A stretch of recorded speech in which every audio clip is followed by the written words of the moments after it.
Okay, so this is another session of Texas Mentor Talk. Today we're going to go over some interesting points on motion control for robotics using some of the tools built into the smart speed controllers that we have now, both on the CTRE side and the Rev side. Austin Page from the Howdy Bots is going to be leading most of the session with how they've been able to do a lot of their setup and kind of predicting some of the values for their arms and elevators before actually getting on and just tuning on the robot. So it allows you to get much closer to good values before you even have a robot to do it on. So your controls team can be ready to go as soon as they have a robot to test. They can be up and running a lot faster. With that, I'm going to turn it over to Austin, and he's going to share his screen and get us going. Hello, everyone. Yeah. In fact, for at least for 2019, we did no tuning, only prediction. So let me hit present, and we'll get slides out afterwards. One other thing is there's a lot of, this was definitely a last-minute production, so feel free to interrupt and ask questions and all that good stuff. And if you see any mistakes, call them out, because I know they're in here. I'm Austin. I'm new to Texas, but not new to FRC. I've been in Texas for a couple of years, and I've been a mentor, scorekeeper, went to college for a year or two, and did robotics in high school as well. One of the things that I've noticed over the years is that controlling robots is hard in FRC. It's something that we've definitely, like, as a whole, struggled with, to have like really good control. I mean, the top level teams are doing it really awesome, but everyone else, and even really smart people and really smart teams, definitely seem to struggle with this. But there's a couple of features that have kind of hit the market: smart motion and magic, and they do a tremendous job at making this good control a lot more accessible to everybody. But even with these awesome features, the stuff is still hard. So if you're struggling, don't keep struggling, because like it's worth it. So what are these things? Smart motion and motion magic are features of the CTRE Talon and the Rev Robotics Spark Max motion controllers. And they implement a relatively simple but reliable method for controlling FRC motors, and therefore controlling FRC mechanisms. They run on the motor controller itself, not on the Rio. The Rio is just telling it what to do from a high level. These features are really good for linear mechanisms like elevators, and for rotational mechanisms like arms. I mean, if you're implementing one of these features just do a tremendous job on these mechanisms. They can be used for drivetrains. And I would say if your choice is not using them or using them on a drivetrain, use them.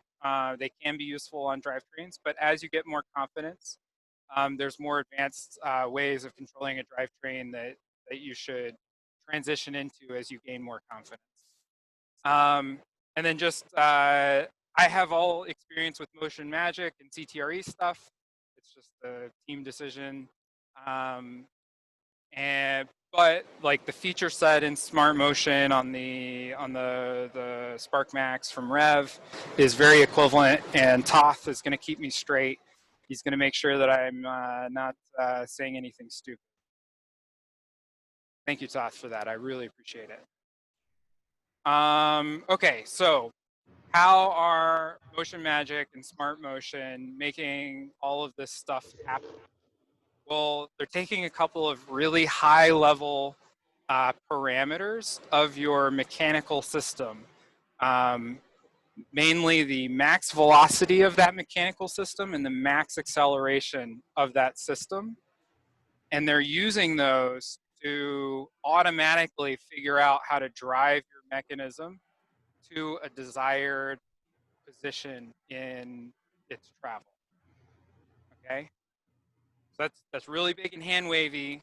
So let's kind of dive in to that. So when you have like let's take an elevator, right, and it's starting at the bottom, and you want to go to the top, you can't just immediately transport the elevator from the bottom to the top. It takes time for the elevator to accelerate up to a velocity, and it takes time for it to decelerate and stop at the top, right? You don't decelerate fast enough. You know, if you're coming up to a stoplight and you don't decelerate fast enough, you end up in the middle of the intersection, right? That's not good. And also you can't immediately go from 0 to 100 miles an hour. You know, there's a period of time where the engine has to carry you up to speed. And on robots, it's no different.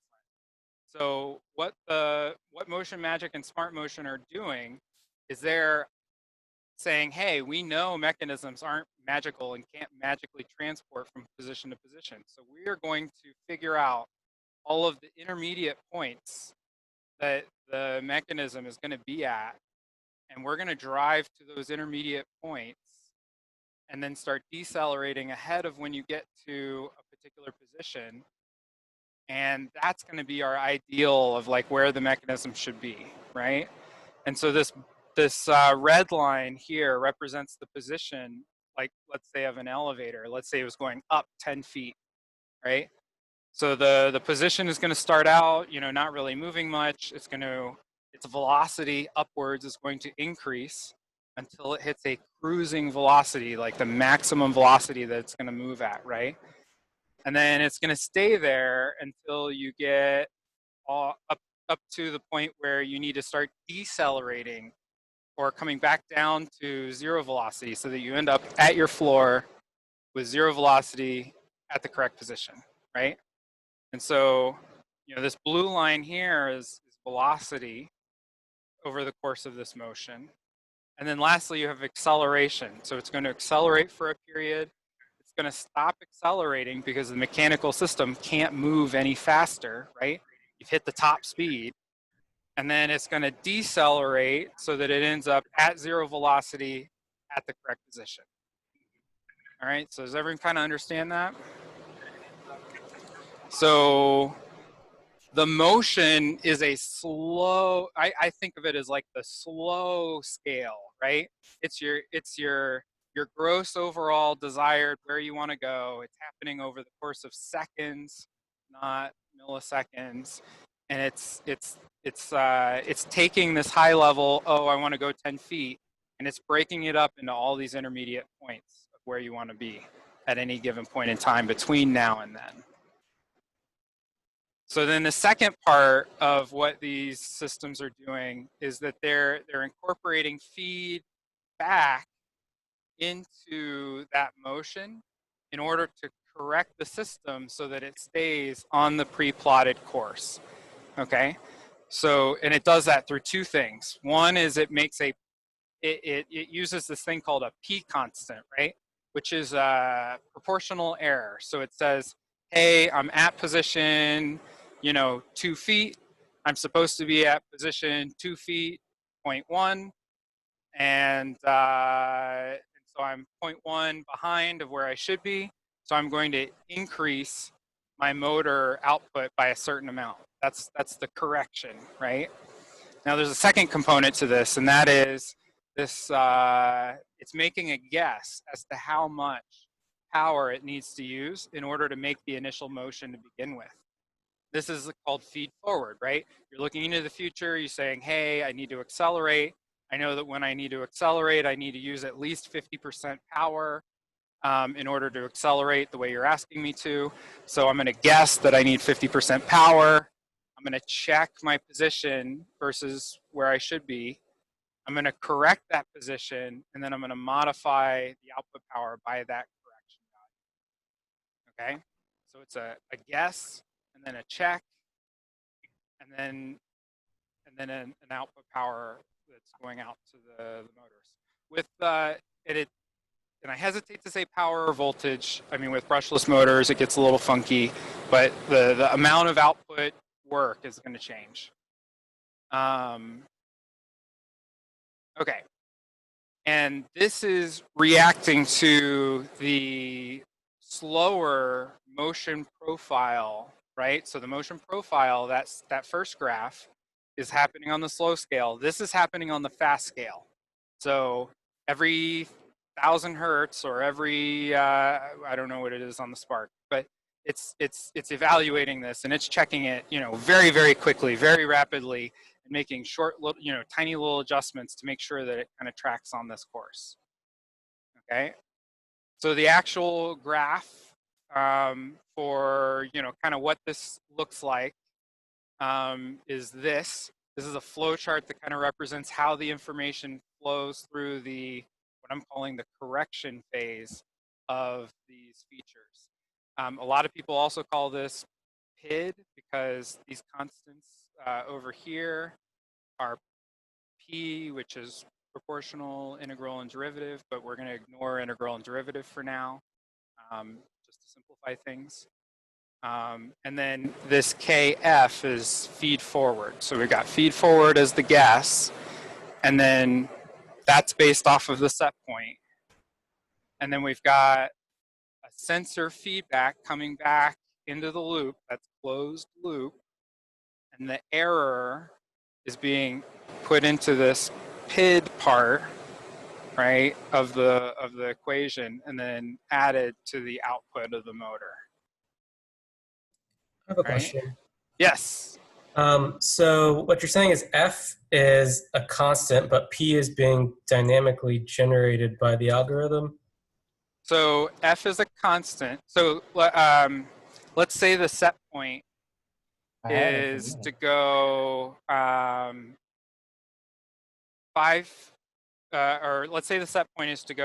20 degrees per second, right? That's pretty slow. 20 degrees per second. That's the set point. But we know that this mechanism has a maximum velocity that it can rotate at of 30 degrees per second, okay? So it's not a very fast mechanism, but that's fine. So feed forward is going to make a guess, and it's going to say, well, I know that 20 degrees per second is 2/3 of the top, which is 30 feet per second or 30 degrees per second, right? And so I'm going to guess that I need 2/3 power right off the bat and just say I need 2/3 power because that's the velocity that I need to go, right? That's feed forward. So it's just based off the set point. Then P is saying, well, right now I'm only turning at 21 degrees per second and I want to go 20, right?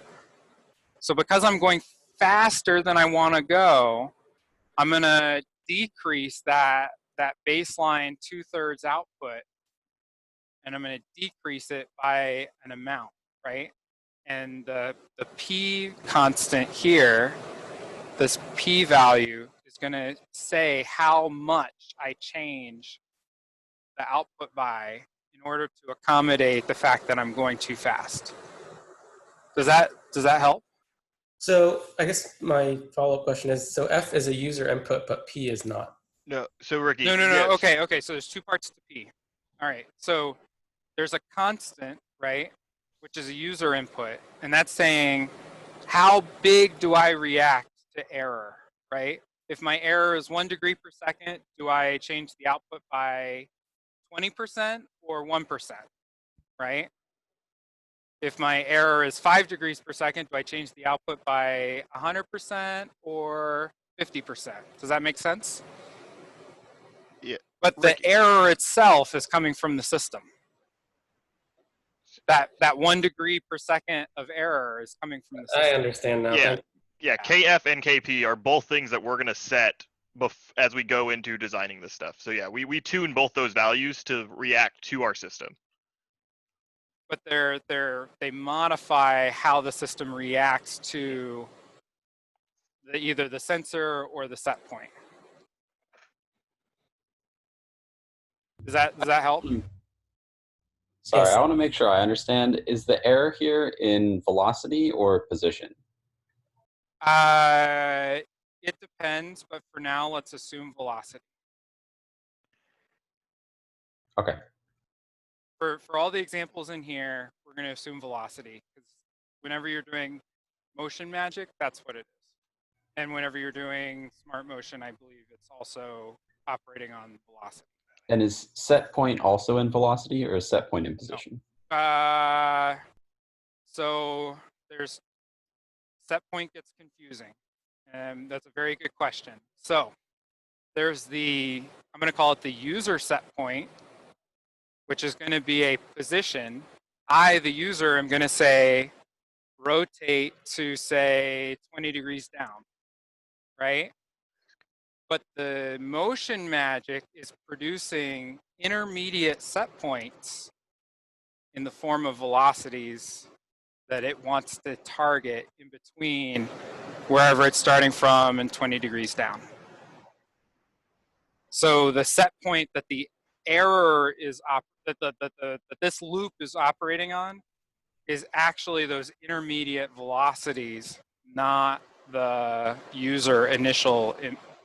Yeah, Austin, if you Desired go back position. to your previous page, the set point would be your discrete points along that trapezoid chart. So, yes. so motion magic or blue smart line. motion is calculating where the position needs to be and where your velocity needs to be along that line. And then at discrete steps through it is setting a new set point of velocity. Yeah. All right. So the user input here is 10, and somewhere there's math behind the scenes that builds the blue trapezoid, and then that goes into the closed Correct. loop as set point. Okay. Exactly. Correct. Yeah. So the error, so the error correction is operating on the output of the, I'm going to call it the generated motion that Motion Magic is producing for you, or Smart Motion, when you tell it to go to a set point. The details don't happen that way. The math is totally different, but the mental model is sound. Okay, so if you go look at the actual code, it's not going to say the same thing, but there's reasons. Okay. All right, more questions, because this right here is like, this is it. This is it. I have another question, and this might be outside the scope of this presentation. How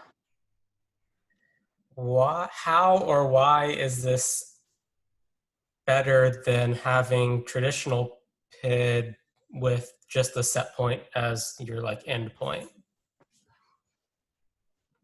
You could not have queued up a better question if you tried. I mean, that is the best question to ask. Okay. That just means your slide is really good. Yeah, maybe, I guess. Okay. So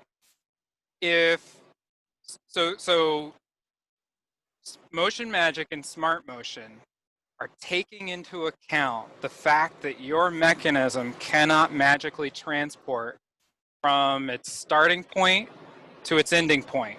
It has mass. You have to move that mass with a force, which requires time.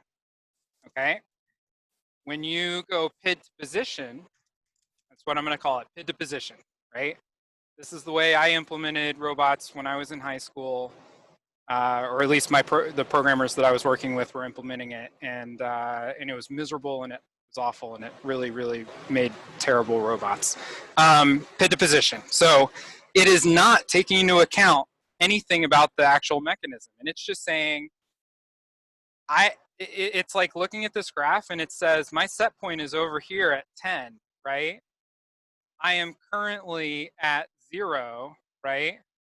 Therefore, my error is 10 feet, which I know to be a bajillion ticks. So I'm just going to ram to 100% power, right? Now, when I get to, 11, or when I get to say 9 feet, right? Let's say now I start like trying to, I have it set so that like the PID to position is starting to like start draining off, right? My robot still has 100% velocity going in the direction of that target when it needs to be slowing down in order to be at 0 velocity at 10 feet. Does that make sense? So PID to position doesn't take into account that deceleration time. It doesn't consider it, right? I mean, you could try to add D, but it's not going to handle, And it's I just think not, it's not possible to be critically damped, well, in all cases. And when you try to do that way, right? It's much better to I think to know biggest your physical limitations. the biggest practical thing is that this creates such a smoother profile, and it's just so much easier to tune than a standard PID controller. Like, you can get something that accomplishes very similar results with a standard PID controller. It's just much harder to do. and it's only going to that PID constants are really only going to be tuned for that 10 feet and close to the 10 feet. Right, and it's not going to work for 9 feet. It's not going to work for 11 feet. It's not going to be optimized for sure, and it's going to be very prone to it's going to be very sensitive to any kind of error that might get introduced.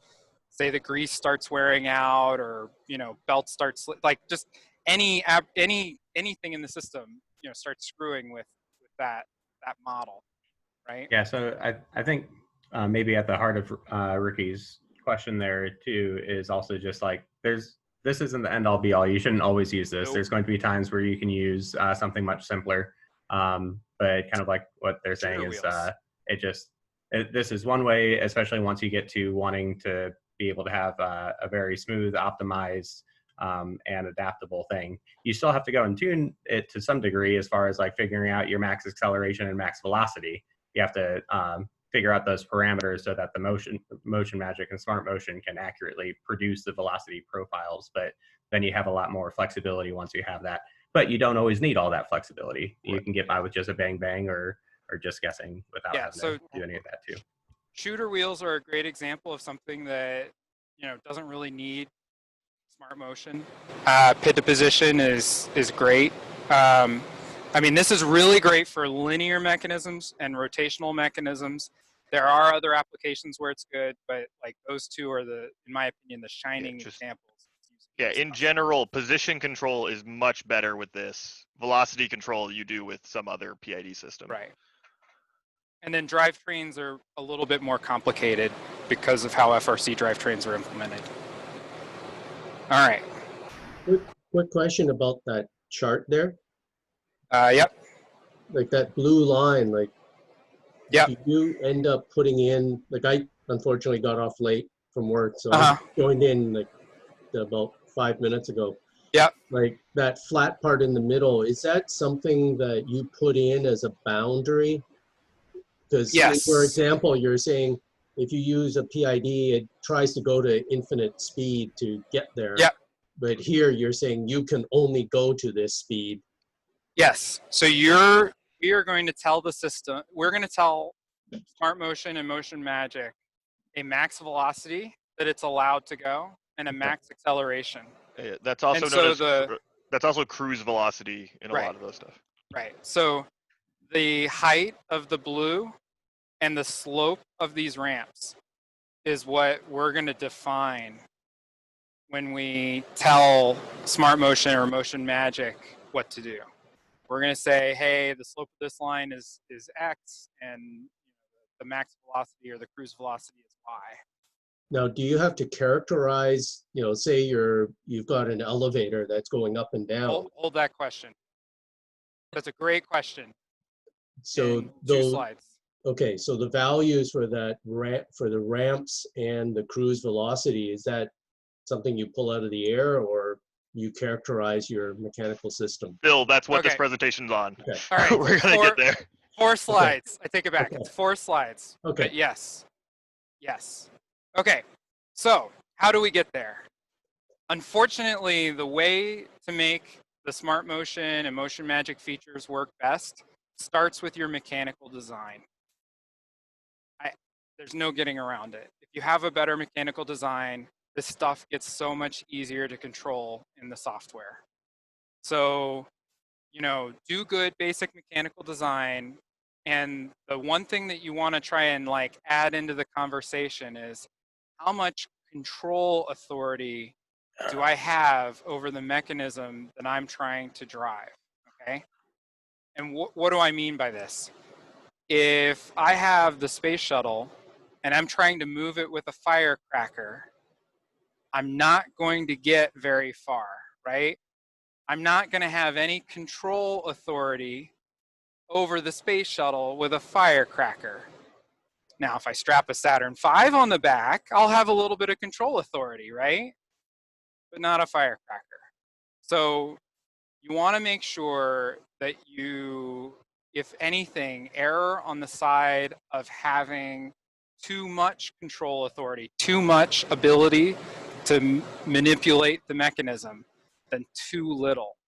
Because it's much easier to control it back. It's much harder to add it on after the fact, okay? So that's step one. Start adding control authority into the conversation when you get into, mechanical talks, okay? So making sure that you have enough control authority starts with good design requirements. This is all basic design stuff. Use JVN. JVN is a powerful, powerful tool. It is so quick to tell you whether or not your system is going to work or not. There's so much like robotics experience packed into that wonderful spreadsheet. Pick components that are going to offer you enough flexibility so that if you do have a control problem, you can go back and fix it mechanically. You can add more power or change whether or not you have as much torque, or fix, the system so that you get the desired results that you want. And then there's a couple of double checks that I just want to throw out there just because I've seen them happen so many times.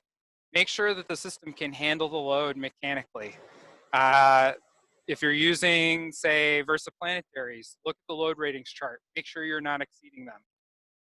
If you're making your own gearboxes, do some sort of tooth load calculation of some kind. Or if you're using chain, do some chain load calculations. There's a bajillion spreadsheets out there. Most of them are pretty good. Use them. They're good. C. Smith, we will get to that. We'll actually be playing with JVN today, so it's a good question. Okay, any questions about the mechanical design that leads to good control? Oh, and then there's one other thing, like make sure that your electrical system can handle the load. Like JVN tells you how much current the motors are going to need. Make sure your motors aren't going to turn to lava. And then lastly, there's a lot of times when we're talking arms and stuff, we care about being able to hold it at a particular position. And mechanically, you want to account for that. Or you want to make sure that your motors can just handle it on their own. So those are the kind of like double checks that you just want to check your system for. Because those are things that programmers they can fix them kinda, but not really. All right, part 2. This should actually be part 1, is feedback. Make sure that the mechanical team is accounting for the feedback that your programmers need. This is actually one area where FRC is so much easier today than it was even 3 years ago. With brushless motors having built-in encoders and things like the mag encoders for the versaplanetaries and better encoder options just across the board, and them being able to be plugged straight into the motor controllers. This is so much better today than it has ever been, because you have to plug in the motor, and if the motor already has the sensor on it, even better, because that means you've got feedback, and you need the feedback, okay? In order for the recipe that I'm describing here to work, you need to get your encoders as close to your motors as possible. This is across the board. There are reasons why we need to do this, and I'll get into them later. But just for now, take it on my word. Get those encoders as close to the motors as possible. And I know somebody is going to say, what about slop? If you are sophisticated enough to be worried about slop, then you're sophisticated enough to know that there's other ways to handle slop. For now, handle slop by not having one-to-one stages. Make sure every power transmission stage is a reduction stage, and you probably won't have too much slop. And put your encoders on your motors. And this is all just to maximize the signal that we're getting from our feedback, because the higher our signal without overflowing our motor controllers, which for FRC won't happen if you put it on the motors. When we maximize that feedback signal, we have less tuning to do later, and the tuning is way less sensitive to what we do. So that's why I'm trying to say put your encoders like right on your motors and stuff. Consider adding additional absolute encoders for initialization of things like rotary mechanisms, right? This is a really easy way to know where the rotational mechanism is starting from.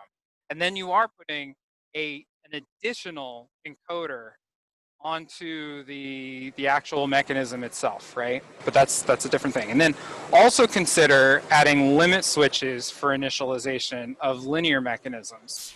You can also use limit switches on rotary mechanisms, and it works great.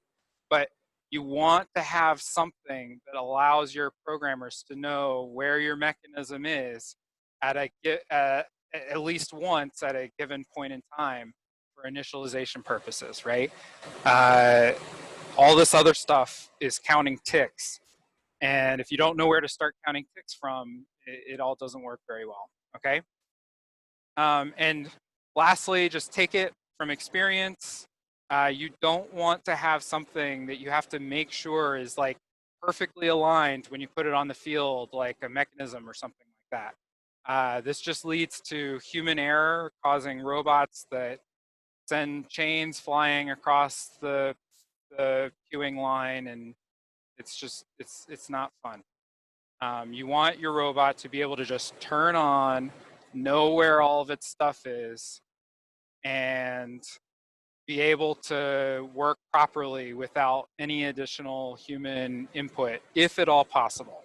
It's not always possible, given the time constraints and everything else, but if you can, you want to try and do that. All right, questions on this? I know this is all kind of high level and not really probably what you expected to be seeing, but it's really important. Okay, so the third part is before you start. Okay, so Phil has a question. How about using a potentiometer instead of an absolute encoder? Whatever gets the information about where your stuff is into your initialization loop is great. Once you're initialized, though, rely on your ticks coming from encoders on your motors to do the rest of the control from that point forward. That's how I would implement it. And that's kind of how a lot of this stuff is geared to work. Okay, so part 3 is before you start turning on your robot, make sure that you have already tried to figure out all of the kind of answers to these questions. Which direction is positive on your motor? Which direction is positive on your encoder? Which direction do you want to call positive on your end effector? You know, your elevator or your arm, right? Know your units every single step of the way. Do not write down a single number without attaching units to that number. There's just, you know, you wanna know all the way that what it should be, and then you want to do your robot initialization, checking whether or not your predictions are correct, not discovering them for the first time. because that means that you really have like tried to understand the system before you turn it on. And then we actually have a white paper on this called "Don't Break Your Bot." It's a really good read, and it talks all about trying to turn on. In fact, this robot that we're gonna be playing on today, it talks about turning that guy on for the first time, running it with motion magic, having everything just work out of the box, including, you know, driving this giant arm up to positions just straight out of the box without any tuning. So it's a really good read. I highly recommend it. Okay, fourth part is use Don't Break Your Bot, which is a white paper on, if you Google Don't Break Your Bot, it's the top link. And use it for bring up when you bring up your mechanical system. Some just overall guidelines: start conservative, slowly ramp up your acceleration and your max velocity. Don't start out trying to go exactly to your design requirements straight from the get-go. Start slow, move your way up so that you have time to hit the e-stop before you send it back to mechanical in pieces. Use Tuner and Toth. What's the Rev version? Smart Dash? It's just the SparkMax client. SparkMax client. Yes, use SparkMax client. Use Phoenix Tuner. Look at your logs while you're doing your bring up to make sure that electrically, mechanically, and in these diagnostic tools, everything looks good. It's really important. And then the last thing is know when the system is good enough. You can look at graphs all day and see problems that are very obvious on graphs, but if the actual mechanism is doing the right thing, stop. Let it, you know, give it to your drivers to test. Don't keep tuning it. I can count countless times where I've helped the programmers tune out 1,000 ticks of error on a particular mechanism where, you know, 10,000 ticks was half a degree and it just didn't matter, right? 1,000 ticks of error just didn't matter in that mechanism, right? So it was just 4 hours that we could have been driving the robot and learning other things. I am the worst at doing this very problem, right? Trying to optimize, make the graphs look pretty when the mechanism in front of me is doing the right thing, okay? Oh yeah, Phil, good point. The list of requirements should include accuracy and repeatability, and that's why we set design goals at the beginning, and that is absolutely on point. All right, so let's get into a real scenario. Let's do real stuff. You're on the programming team for the programming mentor. Your mechanical team works in another part of the building. I don't know why, they do. And you guys never talk to each other because 8 years ago, the robot stank, and everyone's been blaming each other ever since. This has never happened on any robotics team ever. Totally hypothetical scenario. So this is the first time the programmers are seeing the robot, and you've got to make this robot go to Einstein. Fortunately, the mechanical team has seen this presentation, so they know their responsibilities on the mechanical side. But that's their only saving grace here. All right, the design requirements for this. This is a big butt arm. It must be able to do 240 degrees of motion. It must be able to lift the entire robot in less than 10 seconds. It's got to be able to handle single point failures. So it's gotta work even if any motor dies, any gearbox dies, anything dies, it's still gotta work. So the way we're gonna do this, the mechanical team said that they just designed a mechanism for 100% load, and they put 2 of those mechanisms on so that if one dies, the other one can still carry the whole thing, right? And then this is 2019, so it's got ball positions and hatch positions, and it's got a few other weird ones.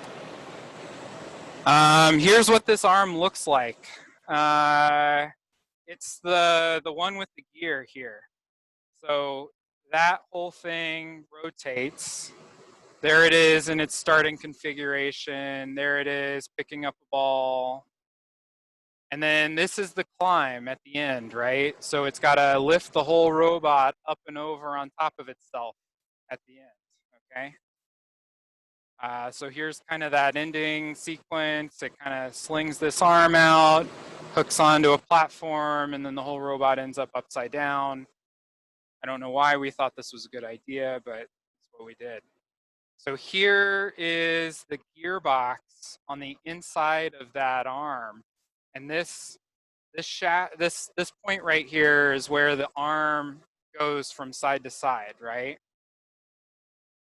Oh, all right. So that gearbox that we saw in the last slide, this is that gearbox. So we've got 2 mini sims coming into the gearbox.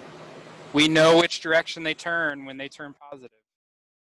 We've got 3 stages of gear reduction. We've got an encoder on this middle shaft here. We told them to put it at least on the collector, but gosh darn it, they just couldn't fit it in between the mini sims because they were too close together. And so they put it on this shaft instead and said, we hope this works.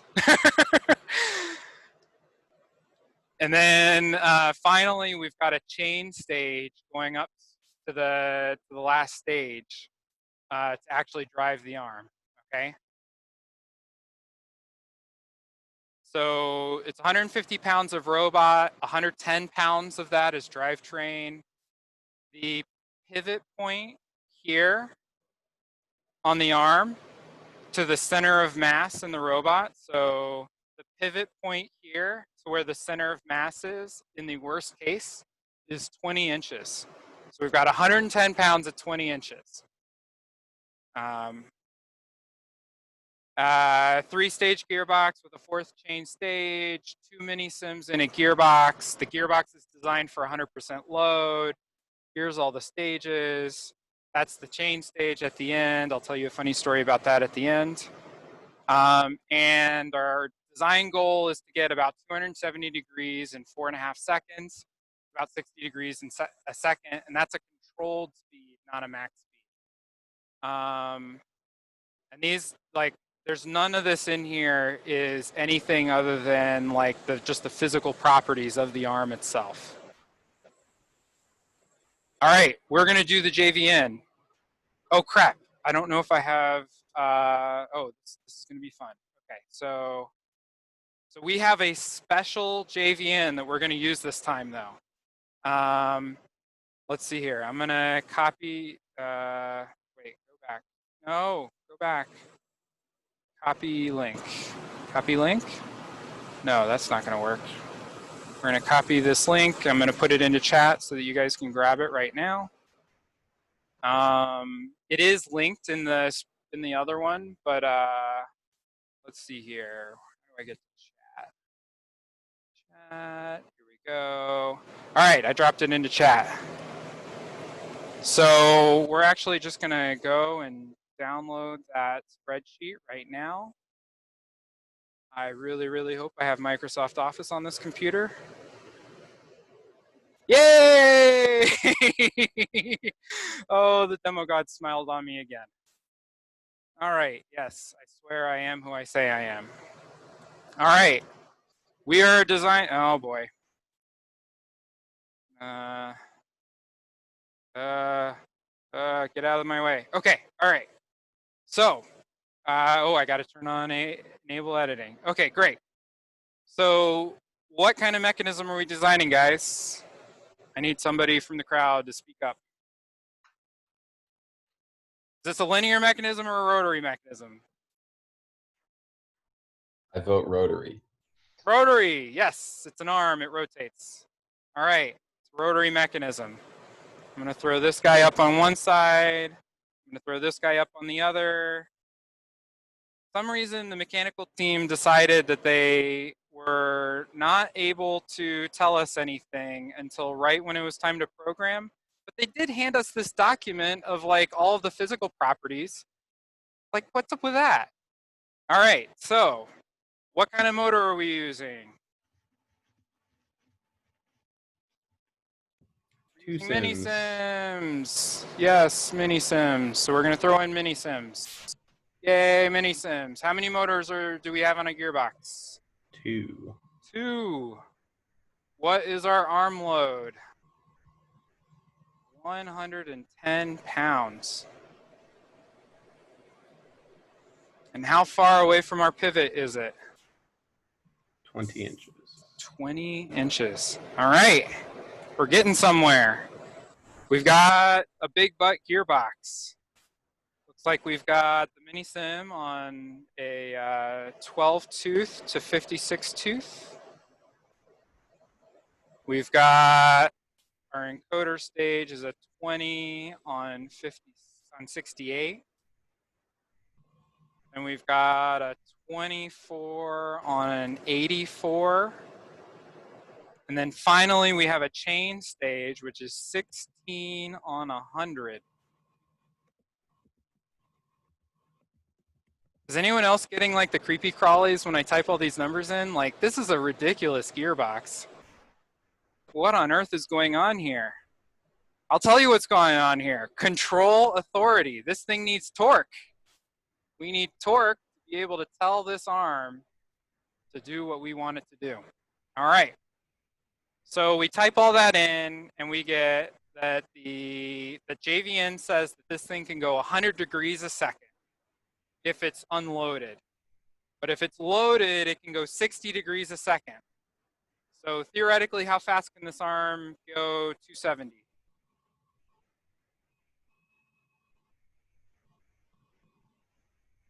About 4 to 5 seconds. Yeah, 4 to 5 seconds. So that's right on par with what we were hoping to get out of this, right?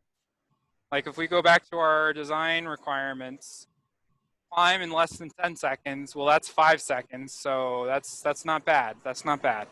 We can live with this. All right. So for those of you guys that are familiar with JVN, what's weird about this spreadsheet? Somebody knows. The bottom stuff. The Yes. P's. There's more stuff on this spreadsheet, but it looks just like JVN. All right. So this one is called the controlled rotational speed. And this is where we're going to say, we're going to tell this arm how fast we want it to go. This is us saying back on this chart back here, this is us saying how tall this blue line is allowed to be, okay? So what do we want to set our controlled rotational speed to be for this system? JVN says that loaded, this gearbox can do 61 degrees a second. What should our controlled rotational speed be? What would be something safe? Something that's going to give me enough time to hit the E-stop before it eats itself. 30? I like 30. I like 30. We'll take it. All right, you know, encoder ticks per motor revolution. This is just a constant. You just have to figure out what the gear ratio is between your encoder and your motor. In this case, the encoder is not on the motor. So the silly mechanical team, they failed us. But they did tell us what the gear ratio is. So we're going to figure that out right now. Right here. Okay, so the encoder is on this shaft right here. So it's 1, 2 stages up. All right. So on here, we've got a 12 on 56 and a 20 on 68 before we get to the encoder. So we're using a mag encoder. I'm going to just tell you that a mag encoder has 4096 ticks per revolution. So 4096 ticks per revolution. then what's our first gear reduction? 60 on 24. So 68 on 20. And then we've got one more stage, which is a 56 on 12. So that means that for every one rotation of our motor, we're going to get 258 ticks. Did anyone do the math with me and check it, or did I go too fast on that? No. We get this one wrong, the arm eats itself, I promise. This one's important.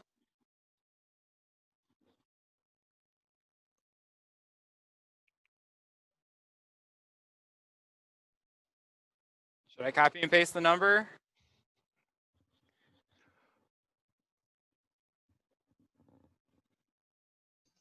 Do it, do it, do it. Okay, all right, I'll copy and paste the number. All right. Whoa, Control-Shift-V. No, it's not gonna let me do it. All right, we're gonna type it in. 258.15. Now, that number turned red. It turned red because one of our edicts was put the encoder as close to the motor as possible, right?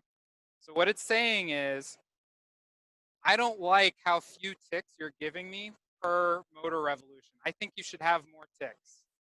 But in this case, the mechanical team, they're not helping us out here. It's where they put the encoder. We don't have control over it. We're gonna roll the dice and hope that it works. All right. Now this next one is the desired P saturation distance. What this is saying is, if on the fast time scale, the fast time scale being the correction time scale, that is this slide back here. On this time scale, if I have error in the system, how quickly am I going to put more power in? And specifically, at what point is my error so high that I need to tell the motor to go 100% power, right? So if I am 10 degrees off, should I have 100% power? Does that seem reasonable to you guys? Or should it be 20 degrees? Another way to ask the same question is, at 5 degrees of error, should I have 50% power?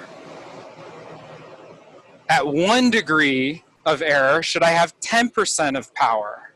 Does that make sense? Do you guys kind of see that graph that we're that graph that we're building?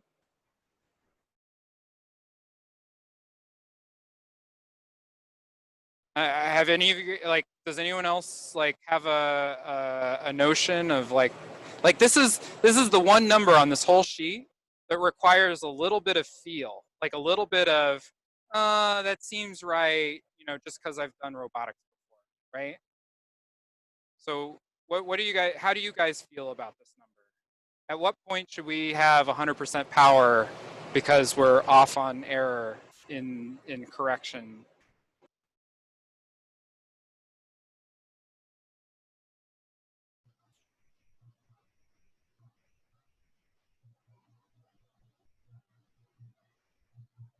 I'm gonna say 10 degrees.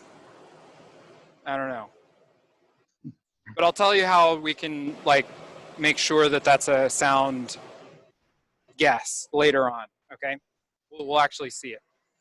Okay, now, so that's saturation. Now, the last one here is the desired time to get to the controlled speed, okay? So how fast, how long, so we're back on the short time scale. Now that I look at this, I really need to rearrange this. This is not in a very intuitive order, so I'm gonna fix that. But now what we're saying is, how long is it from here to here on this blue line, right? So does accelerating from 0 to 100% in 0.85 seconds, does that seem aggressive or slow? What should we be right now? We've never turned this robot on before. You want to be slow, and that seems aggressive. Okay, great. What? I agree, 100%. So what should it be? Probably a bit less than half of your whole transit time that you're anticipating, like 4.5 seconds. So maybe 2 seconds. 2 seconds, 1.5 seconds, something like that. I like it. I like it. So 2 seconds. So it's going to take 2 seconds of before we hit that top speed, and then 2 seconds to decelerate back down after it gets up to top speed. I like it. Let's take it. We'll come back to P saturation because that's the only one on this whole chart that I feel like is a touchy-feely one. Okay, but I think that it's expressed in much easier to understand terms here. Could you set P saturation to like something very high, just so that it guarantees a gradual ramp to start with? That's a great point. Let me try to rephrase, I think, what you're trying to say. I think there's a better question, and that is, what is an aggressive correction and what is a not aggressive correction? What should we be doing right now, right?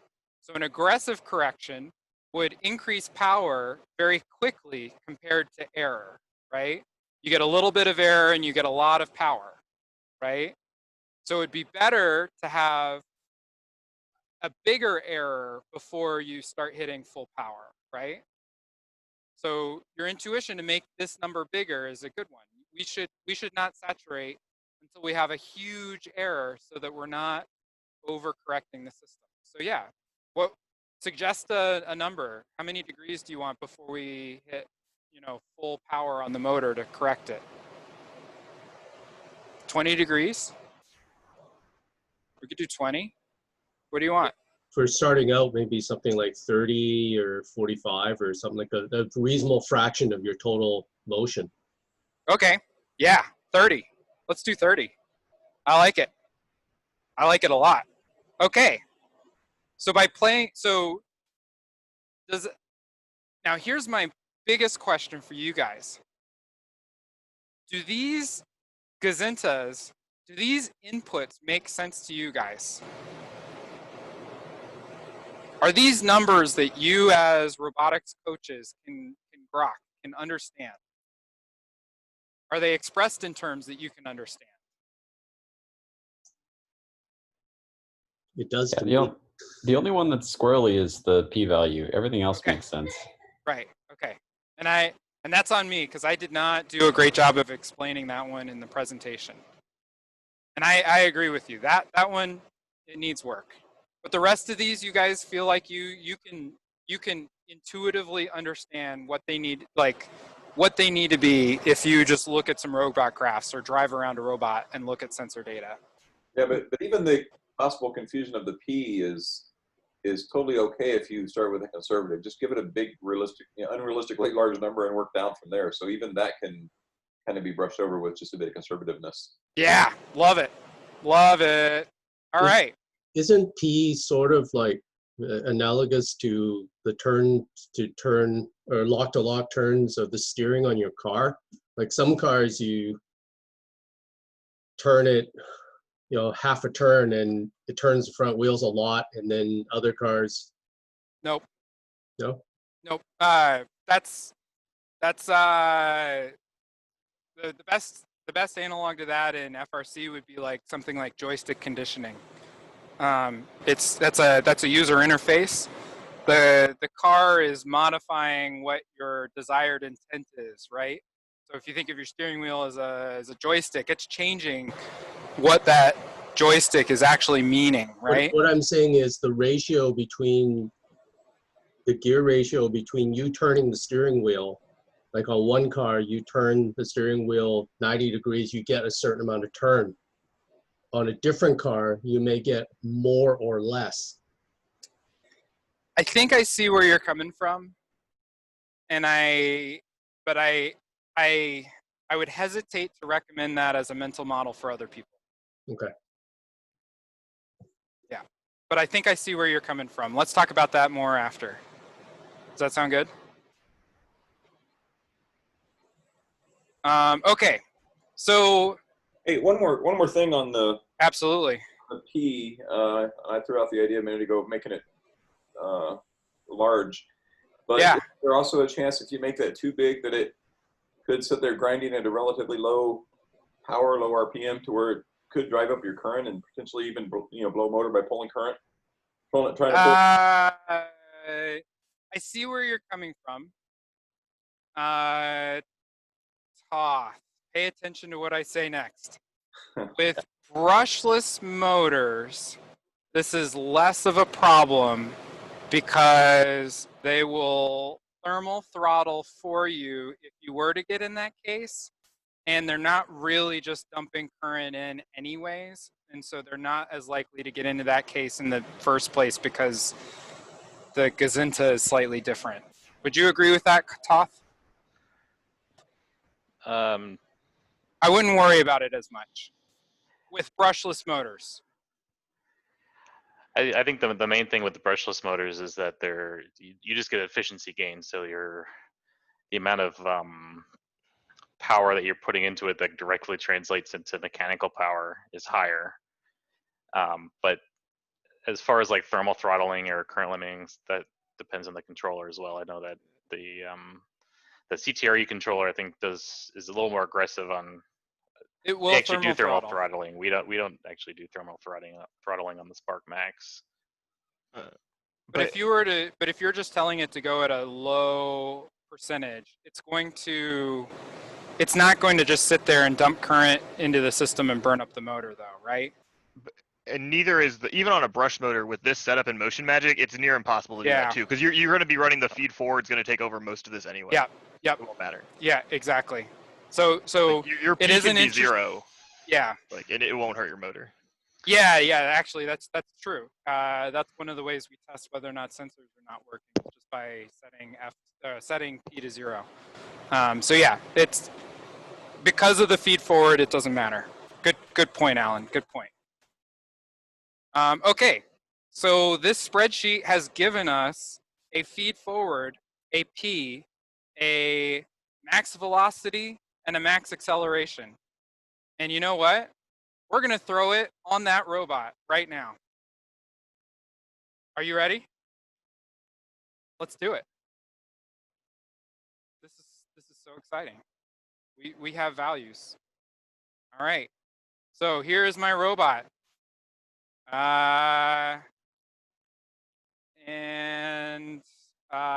So let's see here. We have our spreadsheet over here. It gave us values.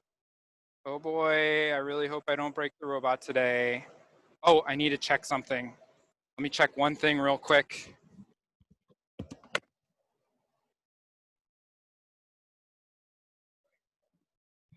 I'm disappointed the spreadsheet is covering the checking. Yes. No, if I didn't check that, I would sling chains across the room. It would be really bad. Okay. So we've got this Motion Magic max acceleration, and it says 373 ticks per 100 milliseconds per second. It's a weird one. So 373. Motion Magic max velocity is 747 ticks per 100 milliseconds. So 747. I'm going to leave this curve strength on, even though technically we didn't talk about it, but for this system we need it. Okay. Now I need to go find the P value. Where's P?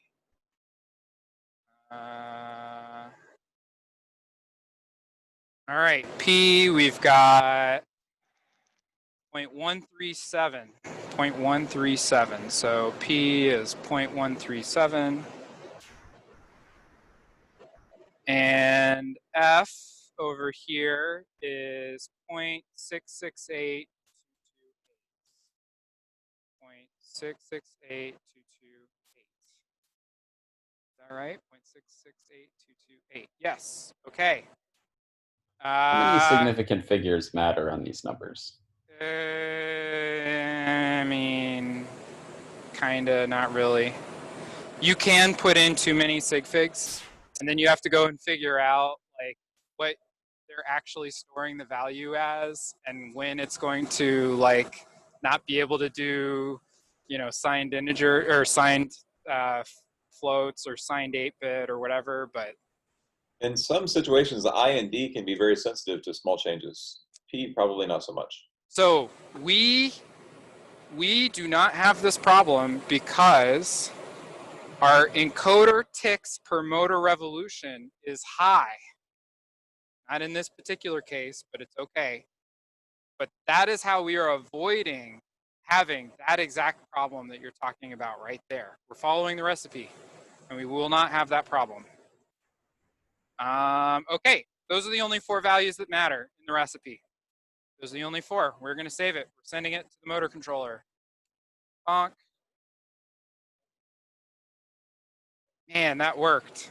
I did not, man, okay, all right. We ready to turn this puppy on? I guess you guys want to see the robot, don't you? Are we ready? Well, I have a question before you flip the switch. Okay. So you've saved values to a motor controller, but my understanding is there's 4 total motors in this arm. Yes. All right. So there are indeed 4 motors in this arm. I have disconnected one side of the arm, so now there are only 2 motors in this arm. Okay? I've completely disconnected the outputs of the other 2 motors for the sake of this demonstration, because I didn't want to go and reprogram the robot to do what I actually wanted it to do. So now there's only 2 motors in this arm. One motor is following the other motor, and I have just programmed the first motor with these values for motion magic and BitF. Yeah, and to be clear, so a lot of systems, no matter how many motors you have, if they're all mechanically linked, you just basically program one and tell the others to follow. In this particular setup, they have it set up to where they have 2 independent loops happening, but that's not. You don't want to get into that. Normally, you don't do that. No, you don't do that. On like an elevator, like our elevator last year or something, we had 2 motors. One is the only one we tuned. The other one was always just following. Yeah. It's also it's possible, I think, to do a follower in the opposite direction, right? Correct. Absolutely. Yes. Yeah. Good. Okay. Good. Very common. Yeah. And there's more complicated control schemes that you can set up, but we're not getting into that for this. All right. So, any other questions? I mean, this is a real robot. Like, I'm really in front of this robot right now. I have a question. Yes. Since everything that we put into the spreadsheet was for flipping your robot, how does that translate to just like moving it up and down for scoring cargo or whatever? That will be left as an exercise to the reader. Well, yeah, so that's actually the benefit of motion magic, right? Is it's somewhat independent of load. Motion magic is always trying to hit those velocities, whatever the load is. Oh yeah. So the real answer to that is whenever you are looking at your JVN and you're putting in your worst case scenario for your mechanical system, and you are never trying to control beyond 80% of what the theoretical 100% is. And that's to leave headroom for the control loop to actually correct error. Because if you're already saturated, you're already running at 100%, and you get behind by an inch, you cannot fix it because you have no more motor power left, okay? So you control the 80% or 70%, depending on how conservative you feel. And you make sure that your mechanical system is always put into the spreadsheet at the worst case scenario. So this is the worst case. Arm is perfectly level with 100% of the robot weight, with only 2 motors driving the whole thing instead of the 4 that are actually on there. Everything is worst case. So is it possible to programmatically put different values in? Like if Everything you is possible programmatically. Wait, so what? But what was when would you want different values? I'm imagining something with like you're doing like a power takeoff or something. Yeah. That's something drastically different. Right. Yeah. So actually, if you look over on the screen right now in Tuner, there's a slot 0 and a slot 1. That's exactly what that's designed for. Is you can have different tuning settings for. They have, I think there's 4 slots now. Yeah. So you can have different settings, and you can just switch slots on the controller. So that's way more advanced than what we're talking about tonight, but it is possible. Yeah. Yeah.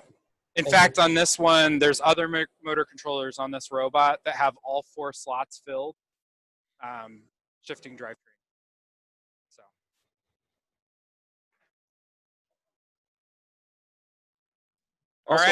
Also, isn't that kind of the exact scenario you would have with your particular design, where in some modes you're doing the in-game and climbing, and other modes with that same arm you're doing ball manipulation? Yeah, but we were happy with the speed regardless. It depends on how optimized you want to be. Motion Magic solves a lot of it for you to where you just don't care. Okay, so it kind of just conveniently worked, but that is a scenario in which you're talking about the 2 different functions with the same mechanism. Yeah, and in that case, what I would do is I would make 2 JVNs. I would make 2 copies of the spreadsheet. I would tune one for one scenario, tune the other for the other scenario. And then I would tell my programmers, hey, we got to handle this case, we got to handle this case, we need to do some mode switching in there. And in between, you're going to have to be reconfiguring the motors. And that might just be switching PID slots. That might be doing more advanced stuff. I don't know. But that's getting higher up the tree than we want to look right now. It also, last year, it ended up kind of being lucky because once we just started doing what does the speed look like for just going arm on the ground all the way up to putting in cargo, if we went any faster, because of the mass of that arm, we were already tipping. We actually potentially could have tipped ourselves over if we try to put things going faster. So our max arm speed for a climb turned out being great overall. Yeah. Is there any amount of time lost changing mode? Does that take just a fraction of a second, or is there any amount of time you've got to account for to switch modes? All right, I think we've derailed at this point. Yeah, that could be at the end. No is the real answer. Austin Shu would argue against that, but well, that's why they have the mode, so you're not. Again, it doesn't matter. Yeah, it doesn't matter. Okay. All right. Values have been sent to this motor controller. The mechanical team has told us all the physical parameters of the robot and has put sensors on the robot. That part is really important. Must have sensors. Must have sensors in the correct places. All right. Are we ready to turn this puppy on? Let's turn it on. That arm is now live. We're going to send it up. So now what I'm telling it is I'm telling it to go up some number of degrees. And while we do that, I'm going to turn on this plot. We are going to look at what this thing actually does. We ready? Go! Oh, that was less exciting than I was hoping for. Let's switch modes. But it was safe. It was very safe. Nothing broke. All right, we ready to make an even bigger move? We're going to go up even higher. All right, and that looks like a good plot right there. And I'm going to tell the robot to go back down. All right, and I'm going to disable the robot for now so that we can look at this plot. Okay, we have a plot. We've got data. We've got data. Isn't this awesome? We generated this data right here. So what do we have going on this crazy screen? We've got output power. Output power is in blue. The scale for output power at the top here is 0.42. So less than half of the available output power is displayed on this graph. I'm going to turn it off because it's less than half. It doesn't matter. We have the actual position of the arm in native unit, in ticks. And ticks are 256 ticks per motor revolution. I don't know. You can do some math and figure out where it is in degrees. So this arm started at negative, call it 11,000 ticks, and it moved up to positive 10,000 ticks. Okay? Now the next line that we have is velocity. Okay? Velocity is this green line that looks like a droopy wah wah wah thing, and it's going up and down and up and down, and then it comes back down, and then it goes to 0 again, right? There's our velocity. Our closed loop error is here in yellow. The units here at the top is 700 ticks, and at the bottom is negative 600 ticks. Now keep in mind, our whole travel was 20,000 ticks. Okay, so that whole motion was 20,000 ticks, and our error is less than 1,000. Now this purple line represents the position that we were supposed to be at. And you can see that it looks very similar to the line that we were actually at, right? Now it doesn't match exactly. That probably has to do with auto scaling, if I had to guess. Yeah, it does. Yep. Those two lines are actually probably one directly on top of the other if you were to graph them on the same scale. And then lastly, we have the target velocity, which is this trapezoid right here. All right.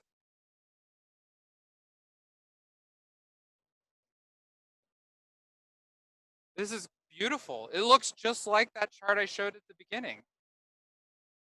So, what's the first thing that you guys notice out of this chart? What's the first thing you see?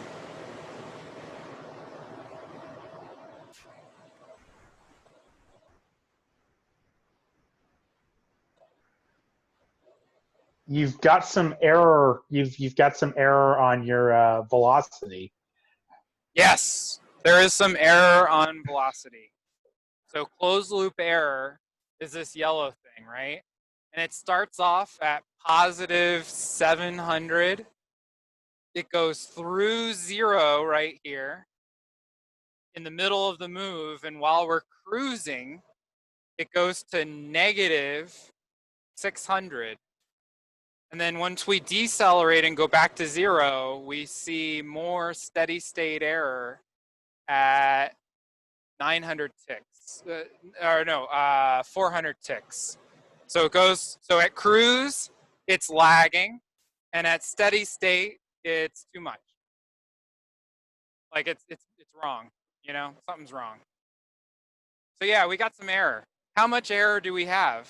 That whole motion was maybe 80 degrees, and I don't know, what do you guys think? 80 degrees, 90 degrees, something like that? So that's only about 1.5 encoder or motor rotations, right? With 400 ticks, and your thing was at 258 ticks per rotation. Oh yeah, yeah, we can figure it out that way. So over here we've got 258 ticks per motor revolution, right? And we've got, let's call it 500 ticks of error for the sake of argument. 500 ticks of error is 2 motor revolutions, where we have a 347 to 1 gear ratio. And we are 2 motor rotations off. We are 0.2 degrees wrong, right? No, wait. No, that mental math is garbage. Don't listen to me. Way smaller. Half a degree, way smaller, right? Do I even bother chasing that? It depends on my design goals. But in a lot of cases, you shoot the programmers right here and don't let them touch the robot again and give it to your driver. And you say, go have fun. Except, what's the big except? Was that fast enough? I want to go fast. I want to go fast. That's right. I want to go fast. So does this hit the design requirements? It took like 4, well, let's see here. It took, the seconds is really hard to tell on this graph. It took like 7 seconds to make that move. 7 seconds to go 90 degrees. Is that going to have us doing 270 in No. Okay. It's not. Is it safe for us to even do that? And I'm going to turn motor output back on. Is it safe for us to add more power, like to make this thing try to go more? And the top of this scale here, is 0.4 or 40% motor power. So is it safe for us to add more, to make this thing try to do more? Or it. How can you answer that question? Because you're not even lifting the robot, and that's what much more difficult. That's a good point. That's a good point. Yeah, so my test is not correct, and I agree. I can't. We took apart the mechanism that we would need to attach this thing to actually do that test. And and there's still 2 parts. You want to move your arm 270 degrees as quickly as you can, and then lift your robot, and that's kind of a separate thing. You're not, I don't know if you were really pulling your robot back 270 degrees or if you only went 180 degrees or whatever, but. No, we were pulling it back 270. Right, Okay. and even if you are, it's still, you still, even from this graph, can know that you still have room to work through the acceleration part of it and the velocity to make it go faster, no matter what, right? Because that doesn't change what the arm can do in load in that last specific lifting configuration. Yeah. Yeah. So let's crank it up. Let's crank it up. So one thing that I noticed though is that the steady state error is kind of high, and it does dip below 0 when it is at cruise. This is like characteristic of I could be correcting error more aggressively. All right. This is just something you learn with experience. Now, should I be chasing this? No, I shouldn't, because it's not enough to matter. So we're not going to do it today. We're going to do it the right way. All right. So, but let's make this thing go faster. The desired time to get to controlled speed. This is by far the most dangerous thing to change, because this is going to change acceleration. When you change acceleration, you change jerk. Jerk breaks robots. So I'm going to change this one first and see if I get the uncomfortable feeling. So what do we want to do? Make it half, maybe? Make it 1 second? What do you guys feel? You don't have to fix the robot when it breaks. Like, yeah, let's make it 1 second. Let's make it 1 second. Sweet. That changed this acceleration value to 747. That's interesting. And let's send it to the robot. Let's see here. Still on the correct motor controller. Let's come up here. Let's change this guy to 747. 747. Boom. Save that puppy. Save. Performing action. Woohoo, it did it. Let's go back to our plot. Let's turn this robot on after we turn on our plots. Oh, no, come on. Driver station, come back here. Driver station, driver station. No, not code. I don't care about code today. Driver station, we're turning this robot on. Oh, and you guys want to see the camera, don't you? I can see the robot fine. There's the robot. Let's turn this robot on. Enabling. I'm socially distancing though. There's nobody around. The robot is on. It moves. It's live in person. I promise. All right. Let's send the arm up. Why no plot? Hey robot, why you no plot? Oh, you know what? I need to hit auto zoom. All right, so now we'll get plots. Yay, plots. All right, arm go down. Arm go up.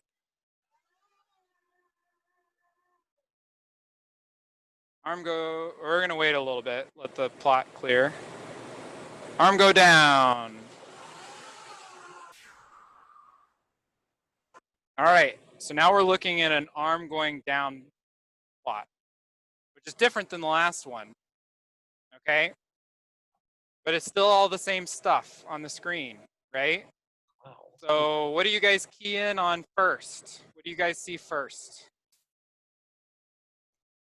And can you guys even see the screen? Is it too small?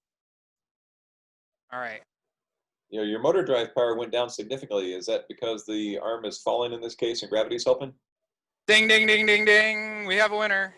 You're correct. Yes, motor power is now 10%. It's a heavy arm. It's got too much crap on the end. We have a mechanical dependency tree that looks like a line. Run it again and plot the upward motion. Okay, I love it. Let's do it. Turning the plot on. Robot is still enabled. Arm go up. Oh, see it go up. Arm go up. Yes, it go up. Oh. Yeah, got it. Okay. There you go. Arm going up. Yeah, your power is still less than half. Power is it hasn't changed. It hasn't changed. That is control authority at work. This thing has control authority. I think when I did the math, it has something like 400 foot-pounds of torque on the arm. Now, not very much power, but torque it has. Okay, so what do you guys see?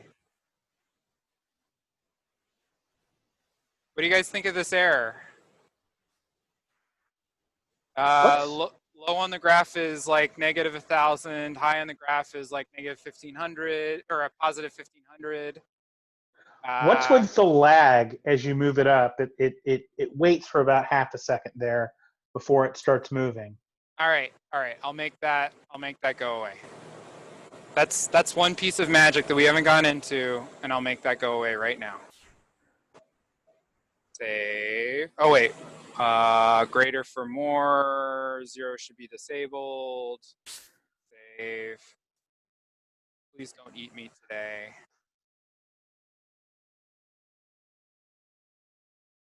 Please don't eat me today. Robot's still enabled. Hey, I updated that motor controller while the robot was enabled. That's crazy. All right, arm go down. Arm go up. Does that feel less laggy to you? It feels less laggy, yes. Okay. I was trying to reduce jerk a little bit. And when you do that, it makes things feel laggy. Reasons, we'll talk about it later. Arm go down. Arm go up. We're going to get it on the same plot this time. Boom. We've got an arm go down and an arm go up on the same plot. So what do we want to do? You want to make it go faster? Do we have too much error? Do you need more data? Do you need logs from the robot? We can look at logs from the robot, see if we're breaking anything. Somebody drive this robot. I think it could go faster. All right, let's make it go faster. How do you want to make it go faster, Josh? The controlled rotational speed. What do we want to go to? Higher. Oh, I don't know. I don't know about that. Let's go 45. Okay. Oh, and I hit the enter key, which means the arm just dropped. Here, I'll show you.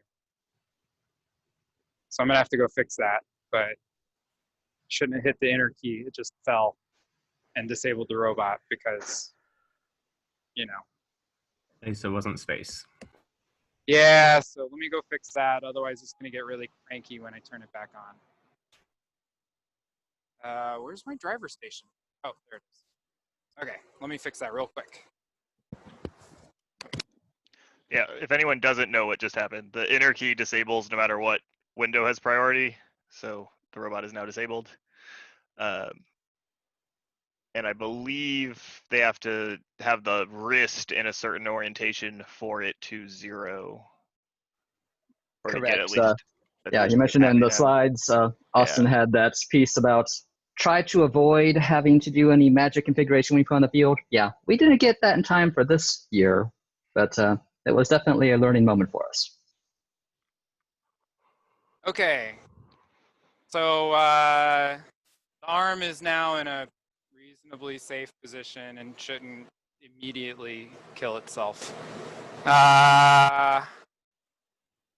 So what changed? What changed down here in my constants when I did that? Just the max velocity, right? Both of them. Oh yeah, that's right. Changed. Yeah. Okay. See, it's keeping us straight. But does that mean that it was never able to, or like the desired time to get to the control speed? No, never mind. It's because the max speed changed. Yeah, exactly. See, that's the thing is like now you're paying less attention to what the actual numbers are, and you're paying attention to numbers that hopefully you can grok, that you can understand, right? And it's just that's my goal with the spreadsheet is to just take the numbers, because like all this is just putting units on the numbers going into these parameters. That's all it's doing. It's not fancy. And it's really straightforward on the back end. But hopefully these are knobs and dials that you guys understand what they do when you crank them. That's the goal. So what have I got? 1120. 1120. 1120. Okay, save. Does it mean anything in particular that those two numbers are the same? It means that it will get to top speed in 1 second. Yeah. If the second one was 2x, I half a could second. do math, I promise. Yeah. It just happens to be because our desired time and the other unit ahead of time are both 1 second right now. Yeah. Okay, I'm sending it to the motor controller. Oh wait, I already did, but it doesn't matter. I sent it again. All right. We go to plots. We look at plots. We like plots. Data. Data is our friend. We turn robot on. We hope that it doesn't eat itself. Turn on. Hey, that looked all right. That looked all right. And I'm glad it was commanded to go up and not pit to position. Otherwise, it would have eaten itself. But let's arm go down. Arm go up. This is really close to what first turn on looked like on our robot. We didn't do any tuning beyond taking the values out of this spreadsheet, putting it on this arm. We did no tuning of P, no tuning of anything else. And this robot ran just like this. Is it the greatest robot? No way. Will it eat itself? Absolutely. But I mean, that's pretty good. I mean, that looks like controlled motion to me. I would be happy running that on the field. And we can crank it even more. We want to go faster. We've got room. You haven't changed P yet. Oh yeah, we haven't changed P. Oh, where's our error at? 2,600 ticks of error. Let's fix that. Finally, 2,000 ticks. We might be up to what, like 1/100th of a degree or something? Way too much. Yeah, our design requirements say that we must be, I don't know, within 1,000th of a degree or something. I don't know. Your average actual velocity, you've got the squiggles in it, but you can see that reflected in your error. Like in prior settings, that middle part where your target velocity is flat, the average, if you average out the oscillations, that was flat. Now it isn't. So that means you've got a lot of error. Yeah. All right. So disable the robot before you hit enter. Yes. Thank you. Thank you. Actually, arm is down. Yes. Disable robot. Thank you, Scott. I really appreciate that. That saved me so much resetting time. Okay, so let's just say that we want to get more aggressive with it. Let's just say that P saturation distance should be, let's do 5 degrees, okay? Let's do 5 degrees. That is a tremendous change. Would you guys agree? All right. Anyone who's dealt with p-values sees p of 0.8, and that looks like something crazy. Let's put it on the robot. That would be very frightening on PID to position. Before you change that, you might want to look at the graph, see if you can get some time measure of how long it took to get to goal with the current setting, and then we can compare that to what it is on the next setting to see how much it helped. We're not changing the goal, though. We're just trying to correct error. Oh, I see. I see. So it's going to be the same velocities. We're just trying to correct error. Yeah, I gotcha. Makes sense. Okay. So we're only changing p now. We're going to go to 0.80 because I'm feeling a little chicken wimpy right now. Y'all can make fun of me later for that. But I hope it does what I expect it to. Oh, I guess we were at 0.1. We are going to 0.8. Hang on to your butts. All right, we're hitting save. It's on the robot. Let's turn the robot on with our finger on the e-stop. Hey, it hasn't blown up yet. Camera, please. Yeah, we can't see it. Camera. Sorry. Oh, it hasn't blown up yet. See, it's there. Okay, turn on plot. Arm go up. Let me hit the button. Arm go up. Whoa, that sounded different. Stop plot. There we go. Okay, I'm gonna tell you that sounded like, whoa. That's what it sounded like. I don't have a microphone on the robot. That's what it sounded like. Before it was just like, whoa. But that time it sounded like, whoa. Okay? You're just gonna have to trust me on that one.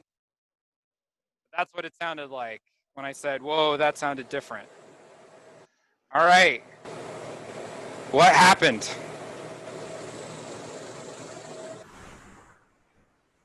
Did we make error better? The error is much better. It's tiny. Not even 300. And yeah, absolute error is about 300 at the peak. Okay. I think that whoa is all those oscillations that you see in that velocity. Error. No, in the error, the light green. In the error. Okay. Yeah. That's all your whoa. Okay. All right. So, is error crossing 0 though? Yeah, I think what you'd hear would be the motor power, but we lost that line on the plot. Okay, let's do it again. All right, here's the motor. I'm gonna bring the arm down because I don't think it's gonna do it. We can actually hear the motor if you don't say anything, Austin.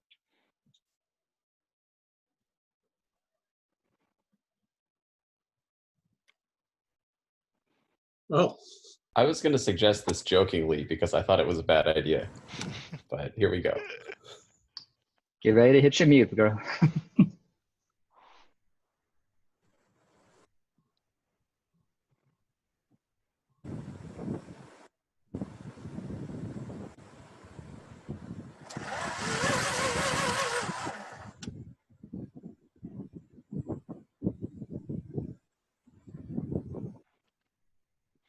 Very nice. All right, we got power this time. How's that? That's a lot of oscillating on your power. That's a lot of oscillating on our power. All right, so what does that mean? I mean, you're overcorrecting. So we're overcorrecting. It's too aggressive. All right, so what do we want to set our saturation distance to then? A larger value than 5 degrees. A larger value than 5 degrees. Okay. Maybe 10 degrees. Yeah, just for a good guess, double it. All right. Oh crap! I hit enter again. Gosh darn it! The robot's doing the thing. The upside is that your steady state error gets to be sneaky close to 0 there on that chart. That maybe the scaling ended up about the same. All right. So yeah, we hit oscillation. This right here that we just did is, so I take it back. When I said we didn't do any tuning, I lied. This right here is all the tuning we did. We saw some oscillation, turned down the desired P saturation a little bit, threw that number on the robot, and called it good. All right, so we want to go faster?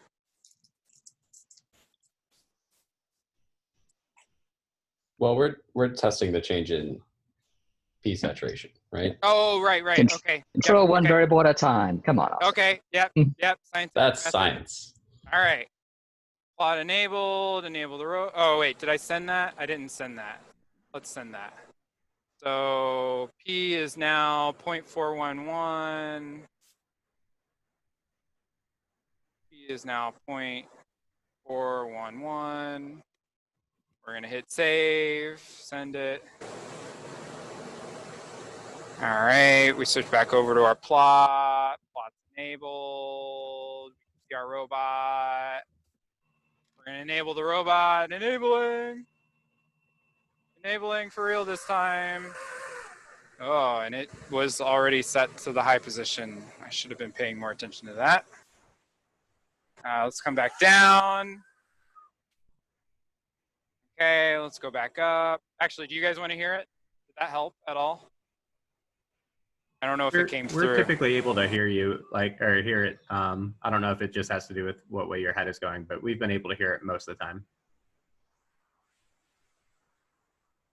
Well, I lied. Good job, Andrew. I'm full of lies.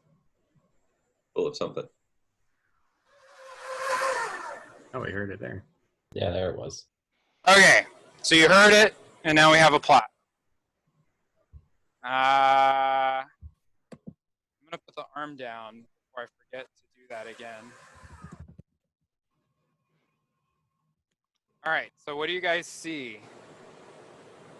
There's a little bit of oscillation there, for sure. I don't think it matters. It sounds pretty good. Yeah, you didn't hear it this time. Last time you could hear the oscillation. Yeah, I think it's just gonna oscillate. That's all of about 2 seconds or so from the beginning of the trapezoid to the end of the trapezoid. So, yeah, the time on the bottom is seconds, I assume. Your closed loop error is a lot smoother. Yeah, it's looking pretty good, isn't it?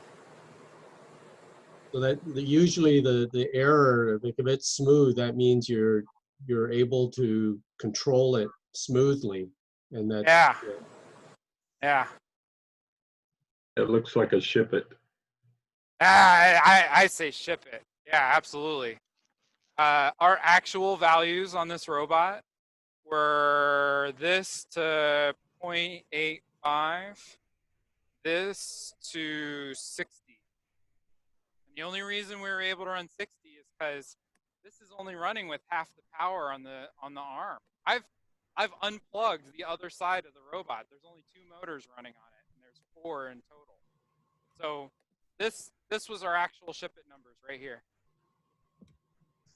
And So the tuning was all from these knobs, and our first turn on was the exact same values that we came up with as a group, just about. I mean, off by a little bit, but not by much. Our first turn on looked like this turn on right here, except it was a lot more of plug one motor in, make sure it spins the correct direction, unplug it, plug another, you know, like take a spare motor, plug it in, make sure it turns the right direction so that you know when you put it on the robot, it's going to be the right direction, you know? Spin the actual arm and make sure the encoder goes in the direction we expect it to go, right? So there's like a ton of double checking. But at the end of the day, we told it to go up 10 degrees, and it went up 11 degrees. All that checking you described is what I'm expected to do at work with the system I built. I mean, we turned this thing on, we told it to go up 10 degrees, it went up 11 degrees. That's because one of the mechanical people thought that 110 or 116 tooth was, like they said the sprocket was 116 tooth when it was actually 100 tooth. That was my mistake, actually. But yeah, it actually took us another 5 or 6 days to find that. But anyways. So Austin, so if yes, you, sir. Like, I know plugging in the other two motors causes more complication. You don't want to explain it, but in terms of if you ran it with all four motors, would it really pretty much look like this, except the motor current will be roughly about half? That's a very good question. Let's do that. Since I don't want to reboot the robot, I'm going to pull the values from the other arm. It's really important that these be exactly the same.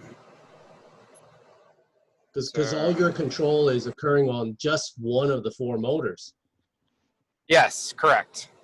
And so in your system, it'll throttle back the power to all the motors if it detects that it's having an easy time of moving the arm. Yeah. Because it's controlling for position and velocity, not motor current. So you should get pretty much the same thing. Yeah. As long as you're sending your commands at exactly the same time. And 40-second, hey, look at that. 0.411, and the actual that we were using was 0.411026. It's the exact same. It's the exact same. All right, let's go back to 13. It's really important that these be the same. Do you guys not name your devices, or does it not show up there? It definitely should show up there, I think. I know. He's just like magically choosing numbers. I'm like, how do you know what is what? We have a spreadsheet. Okay. We have a spreadsheet of every single. Well, when we replace a motor controller, we change. I'll talk to you more about that after. Okay. Those are valid questions. Yes, I am magically pulling random values from motor controllers, but I do know which one is which. Yeah, Alan, that's for the new teams. That's definitely a good thing to remind them. That is. Reduces confusion a lot. That is in Don't Break Your Bot. But on the other hand, when you break a controller mid-season and you hurriedly put another one in, that's an easy thing to forget to do as well. Well, you have to change the ID no matter what. Well, we have so we don't use ID 0 because that way when we do plop a brand new motor controller on there, we don't have a conflict right off the gate. Yeah.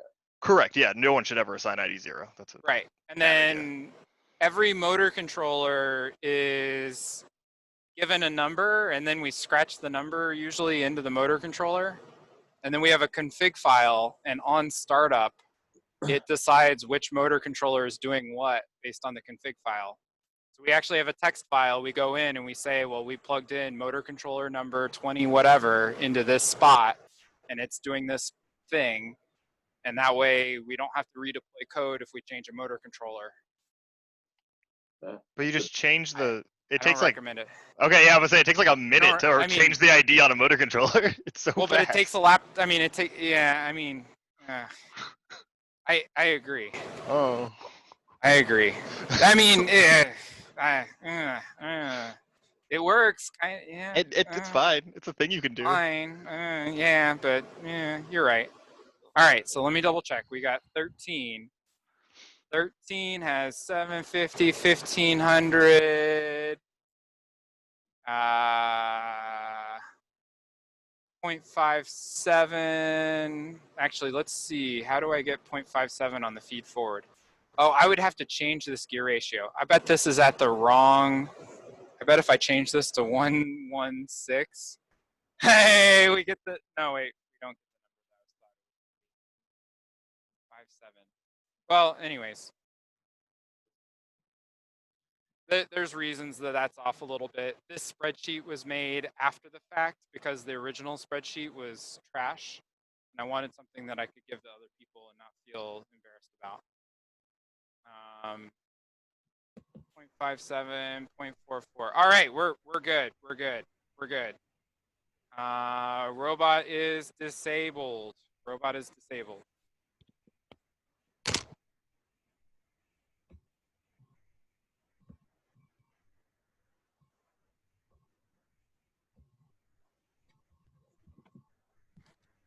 All right, so I've plugged in the other side.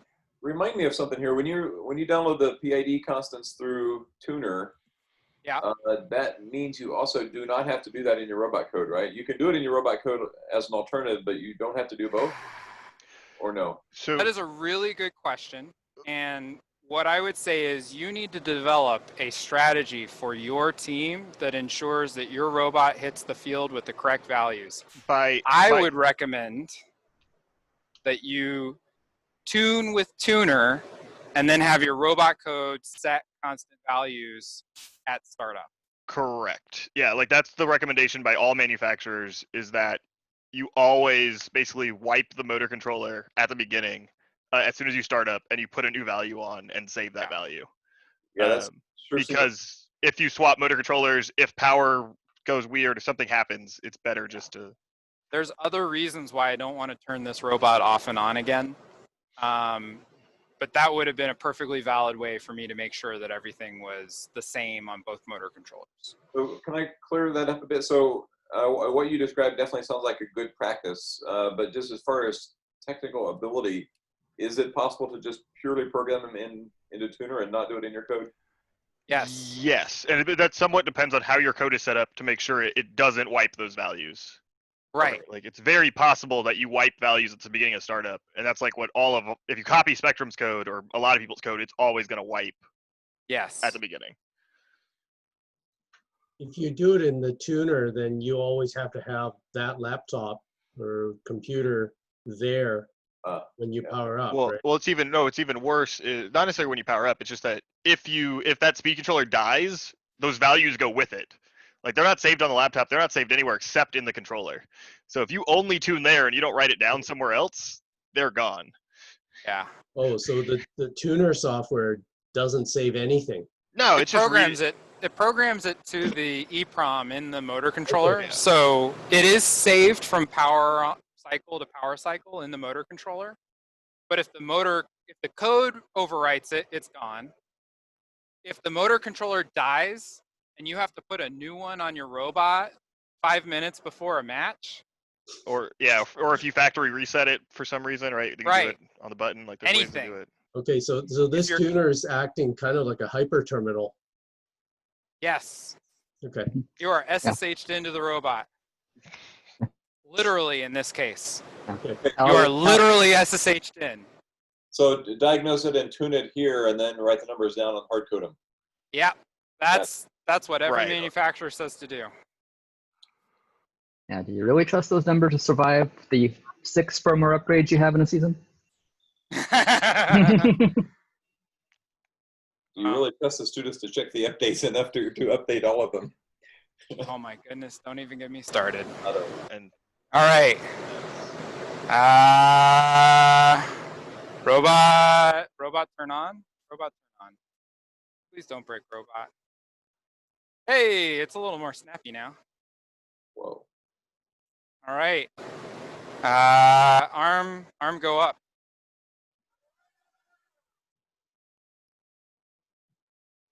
I'm going to pause the plot right here. And so Phil, if I had the same values as I had before, I would agree with you. But the values now are much higher. So what I'm going to do is I'm going to go up and down a couple of times, let you get a baseline. Then I'm going to unplug the other side again and run it again. So that now you've got the same values for both runs. Does that make sense? It's being much more aggressive with its arm movement. It was much faster. Well, yeah, you increased acceleration so much. Yeah, because I increased it. Yeah, exactly. So I'm going to run this up and down a couple times. We're going to base, or actually here, grab your baseline here. Power is at 0.7. Okay. Then I'm going to run the arm very back high down. compared to what we had before. Right. Yeah, it's very high. It's The also closed twice loop as error fast. goes quite negative. Quite negative. 800 ticks. Nah. So yeah, it's quite overpowered. Yeah, 800 ticks. I don't care. Yeah, total delta of only 900. Yeah, I mean, 900 ticks when, like, that's only 4 rotations of the motor, which is 1/300th of a rotation on the output. That's what, like, 3/4 of a degree, maybe? No, bad math again. Don't pay attention to me. I don't know if you can have the robot sign its name with that kind of error. Yeah, it'll certainly get a ball within an inch. I don't think the driver can drive within an inch. And I know that there's at least a 1/2 degree of slop in that chain.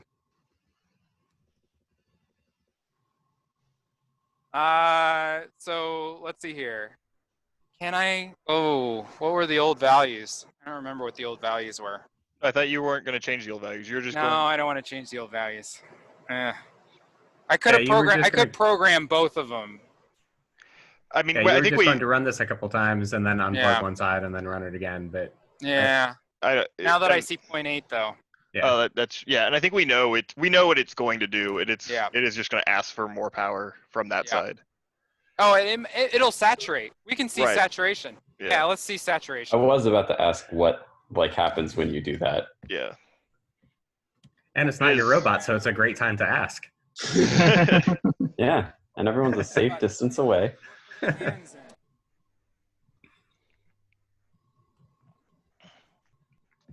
was about to throttle him if he decided to unplug those on an enabled robot. He almost did it. All right, hands out of the way, turn the robot back on. Man, that 400 foot-pounds, you get your hands in there. Ugh. Robot enabled. Okay, so this is single side. Let's get our plot going. Plot, enable. Camera on, robot ready to go. Voltage getting kind of low, but ship it.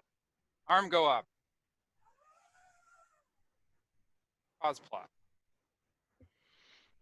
I still didn't hit 100. Yeah. What did you change that time? I unplugged 1/2 of the arm. So I unplugged the motor outputs from the motors. So the motor controllers are just dangling in space. This arm has control authority. Yeah, but your motor output did go up to 0.8 or so it's working harder, which makes sense. Yeah, but it was like 0.8 on the one side. It was about 0.7 on the one side, 0.7 something. Yeah. It jumped a little bit, which is to be expected. Yeah, but not a whole lot. So you only have 2 motors working now. Yeah. Right. It's not as output as to linear as strength is not linear. Yeah. Yeah. That makes sense. But we hit our design goals. It will work with a single point failure anywhere in the system. In fact, it'll work with 1/2 of the robot not attached. Okay. As long as the bumpers are still on. Yeah. Okay, so what questions do you guys have after all of this shenanigans? I thought that was great. That might be best served to put at the end of the meeting, but this has actually been a really good demonstration of controlling an arm, so this is good. I learned a lot. But you mentioned earlier that doing drivetrain is kind of way different because of things. And what are these things? That's definitely a separate topic. Separate topic. Like that's a whole different thing. So like if you're just trying to go a certain distance, like if you want to drive exactly 10 feet forward, this works fine. Like that's totally a thing you can do. Okay. If you're trying to do the full path planning that people try to do when they start doing motion profiled path planning and stuff, that gets into a lot more stuff. Can you give a 30-second quick demo of what is different, where I can study more? Well, I'll tell you the elevators are exactly the same. Okay, so for there, Jim, for drivetrain stuff, I can send you some more stuff, and that's probably something we'll try to get on here, but it's going to take somebody else probably to get a subject matter expert in here. All right, I don't want to derail the meeting. This has been good, so keep up the momentum on this. Yeah, so you guys see, that guy right there, that is an elevator. It goes up and down linearly. This is first turn on of that elevator. It used something like this, and it used another page. The other page just says linear mechanism instead of rotational. It has different gazintas because JVN, but you just type basically the same kinds of things right in. And it's got the same extra box at the bottom with the same gazintas. The same gazintas as this one, right? In the extra box.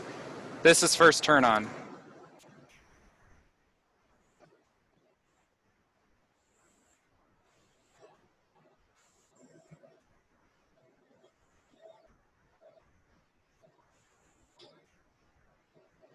So the one thing I should note is the stick on the guy that the guy was manipulating was actually changing the set point at a fixed rate, right? But the actual motion to get there was motion magic. And we literally typed in values to our JVN spreadsheet. We took those values, we put them straight into this mechanism. We turned it on. We went a little aggressive compared to most people, but we thought that we knew exactly what it was going to do. And we saw less than, it was less than 1/100th of an inch of theoretical error off of the sensor. Mechanical slop was much greater than 1/1000th or 1/100th of an inch. But the control side, the motor spun at better than 1/100th of an inch of accuracy compared to what we were telling it to do. So we told it to go up, 20 inches, it went up 20 inches. And we actually verified that with measuring tapes. And it was pretty quick, too. Did it quite fast. Your sensor was an encoder on the winch or on the motor? Yeah, so there's two sensors. There's a limit switch at the bottom. And actually in my presentation, I go over this, but we ran out of time. And I felt like really deep diving the arm was better suited for our time. But let's see here, we turn on presentation, we go forward. So we've got an elevator. There's some FRC jokes in there. We're skipping over that. It's two 775 Pro motors. We are 1-to-1 on the encoder. We've got a belt and cascade rigging, 50 inches of travel, 20 pounds on the forks, and a constant force spring. And there's a limit switch at the bottom. And we say that the robot is always turned on with the limit switch engaged so that we can raise the arm and see that limit switch disengage and set our 0. And we can go through PID or go through JVN, plug it all in. We literally took those numbers, threw it right on there, turned it on, it just worked. I did the same thing at a competition to a rookie team who said they wanted to do closed loop control on their elevator, and they were trying to implement it at the off-season event. And I said, great, as long as your encoder is on your motor, and they said, yep. And as long as you've got plenty of torque, yep. And as long as you've got this other thing going on, use these numbers. They turned on their robot, they put the numbers from the JVN spreadsheet in, their arm went up 10 inches, and they took the field. Okay. Are there more questions? We're coming up on almost 2.5 hours here soon. Oh, sorry. Yep. That's all right. Well, we're happy to answer more questions. I was just trying to make sure. Oh, absolutely. Too far in. Austin, I have hopefully a quick one for you. I've been kind of looking around a little bit at the FRC characterization stuff. Yes. It goes about the same thing in a different way. How would you compare this to that? Use characterization for drivetrains. For mechanisms that are completely controlled inside your robot and you have control over all of the parameters and you have a mathematical model of how it works via JVN, that's really what I'm stealing out of JVN is the mathematical model of the system. Would the shooter be another thing you'd use characterization for? Huh? Would a shooter be something you use characterization for? For a shooter, I would use just PID to position. I mean, PID to velocity. Yeah, I mean, I just don't think you need as much, like, how you get there matters. And there are guides for both, like, in the Rev system and in the CTRE system on how to, like, tune up a PID to velocity. It's a lot easier. Yeah.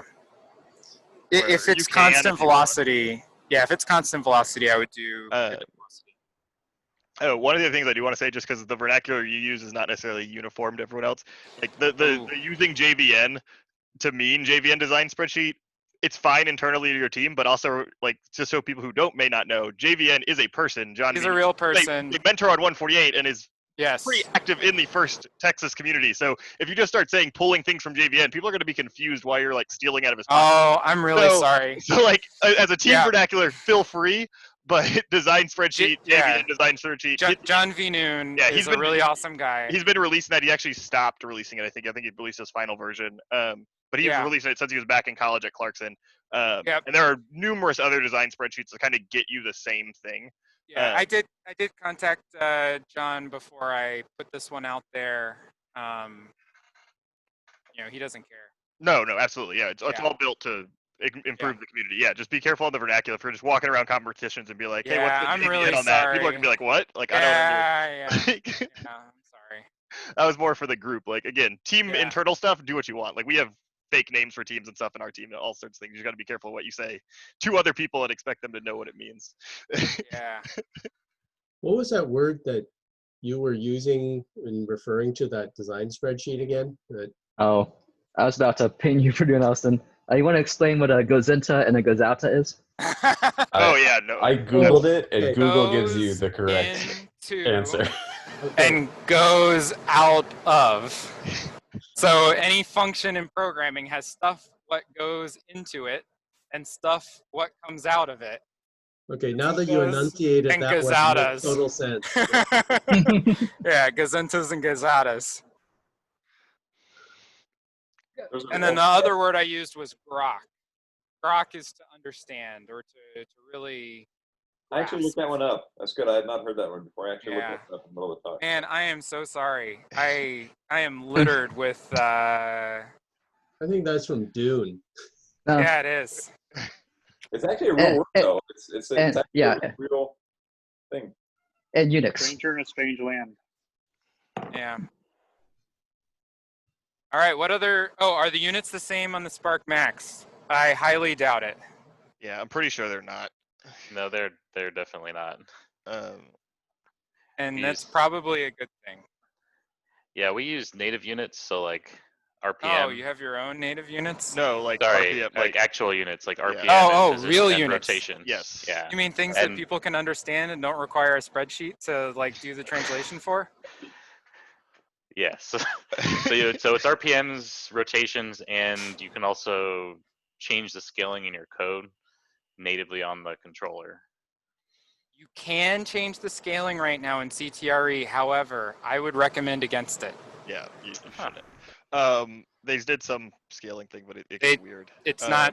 It doesn't scale nicely all the way through. They're supposed to fix it, but I haven't seen a release with it fixed, so I wouldn't recommend it.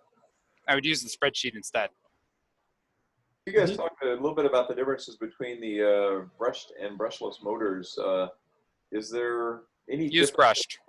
Well, sure, I understand, but we've all also got thousands of dollars of old motors in our shop. Is there any differences in this process for using either of those types of motors? When you're implementing, so in the context of this particular presentation, when you're implementing your sensor, get it as close to the motor as possible. And if you're using brushed, it's already on there. Brushless, it's already on there. Sorry, if you're using brushless, it's already on there. Okay, but there should be nothing about this process that changes, right? No.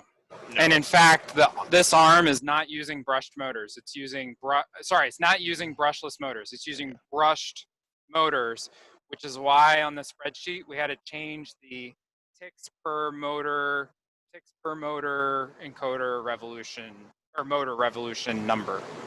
Right, but and just as we start moving forward, when you start thinking about what to buy, if you have to replace things, start moving to brushless. Just it's so much nicer when everything has an encoder on it, and you can do so much with like things you used to not ever put an encoder on. Like you can have speed control on your intake and things you used to never do.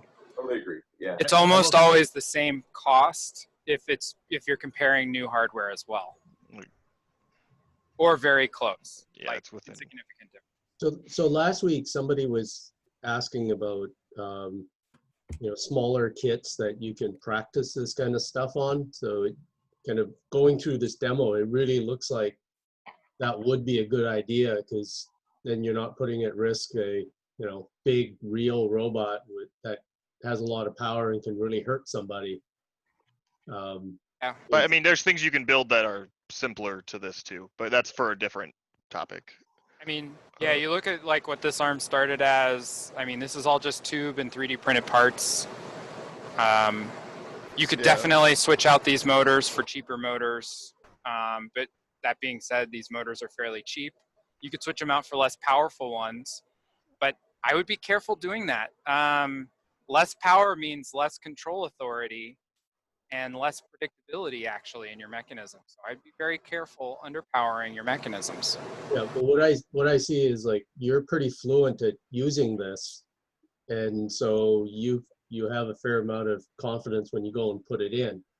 If you're working with a team that's never done this kind of stuff before, even then, you want, in the off season, you want them to learn this stuff, then you should just rig up something fairly light and small and have them play with this and see what all these things do, right? Kind of. Like light is just much harder to control. Yeah. Like if you're really underpowered and you have and depending on how light the mechanism and stuff is, it's harder to control just because it's not damped, right? Like well, so you're setting yourself up to have a harder time than what your real mechanism will be.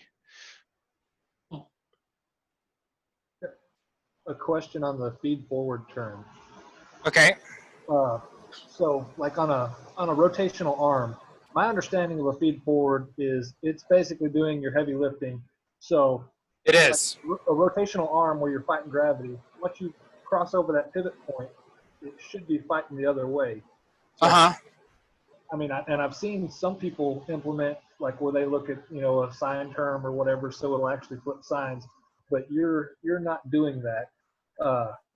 So yes, that's a good question.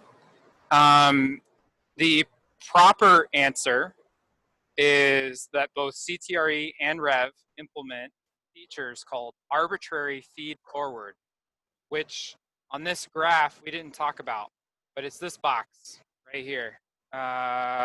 Control F5, Control F5, nope, wrong screen. Control F5. Oh, what the?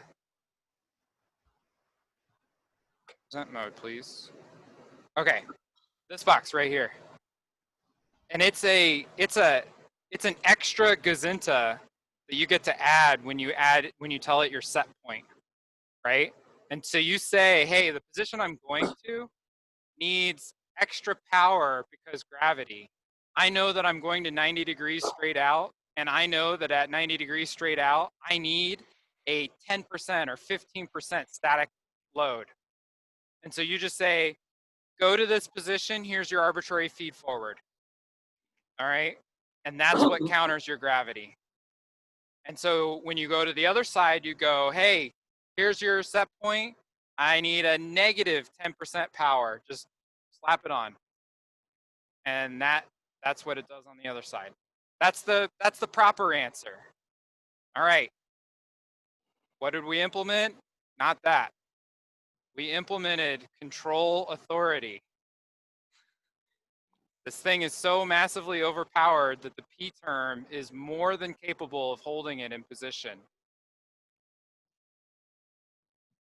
Follow the recipe. But yes, there are features there that will help you.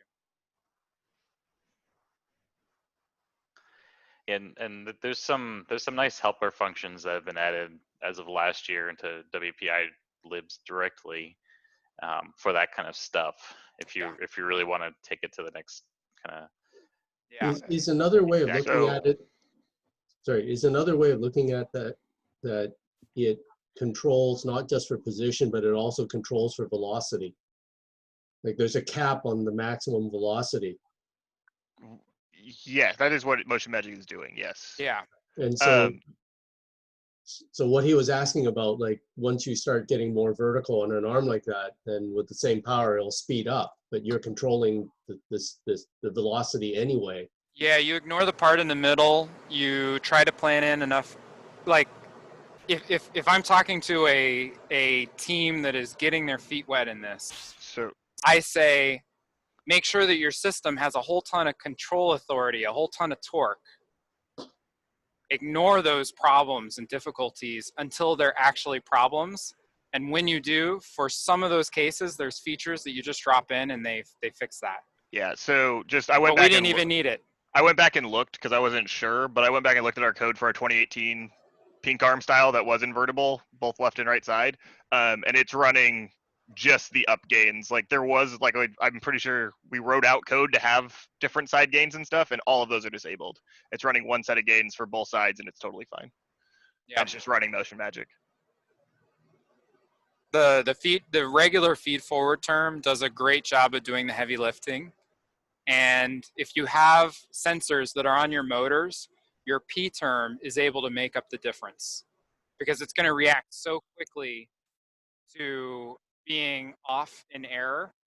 You know, you're going to get this huge error like on this arm. If I push it half a degree out, I'm going to get 4,000 ticks, right? And so I have more than enough like ticks and signal to start increasing the power so that it just doesn't matter anymore, right? And so that's kind of why I have that arbitrary edict of, you know, get as many ticks out of your encoders as you can per motor revolution. And it's just to fix all of these problems so that you don't have to think about them as hard. And you can just let these kind of stock features just do the heavy lifting for you. I'm trying to make this simple so that everyone has an arm that just works.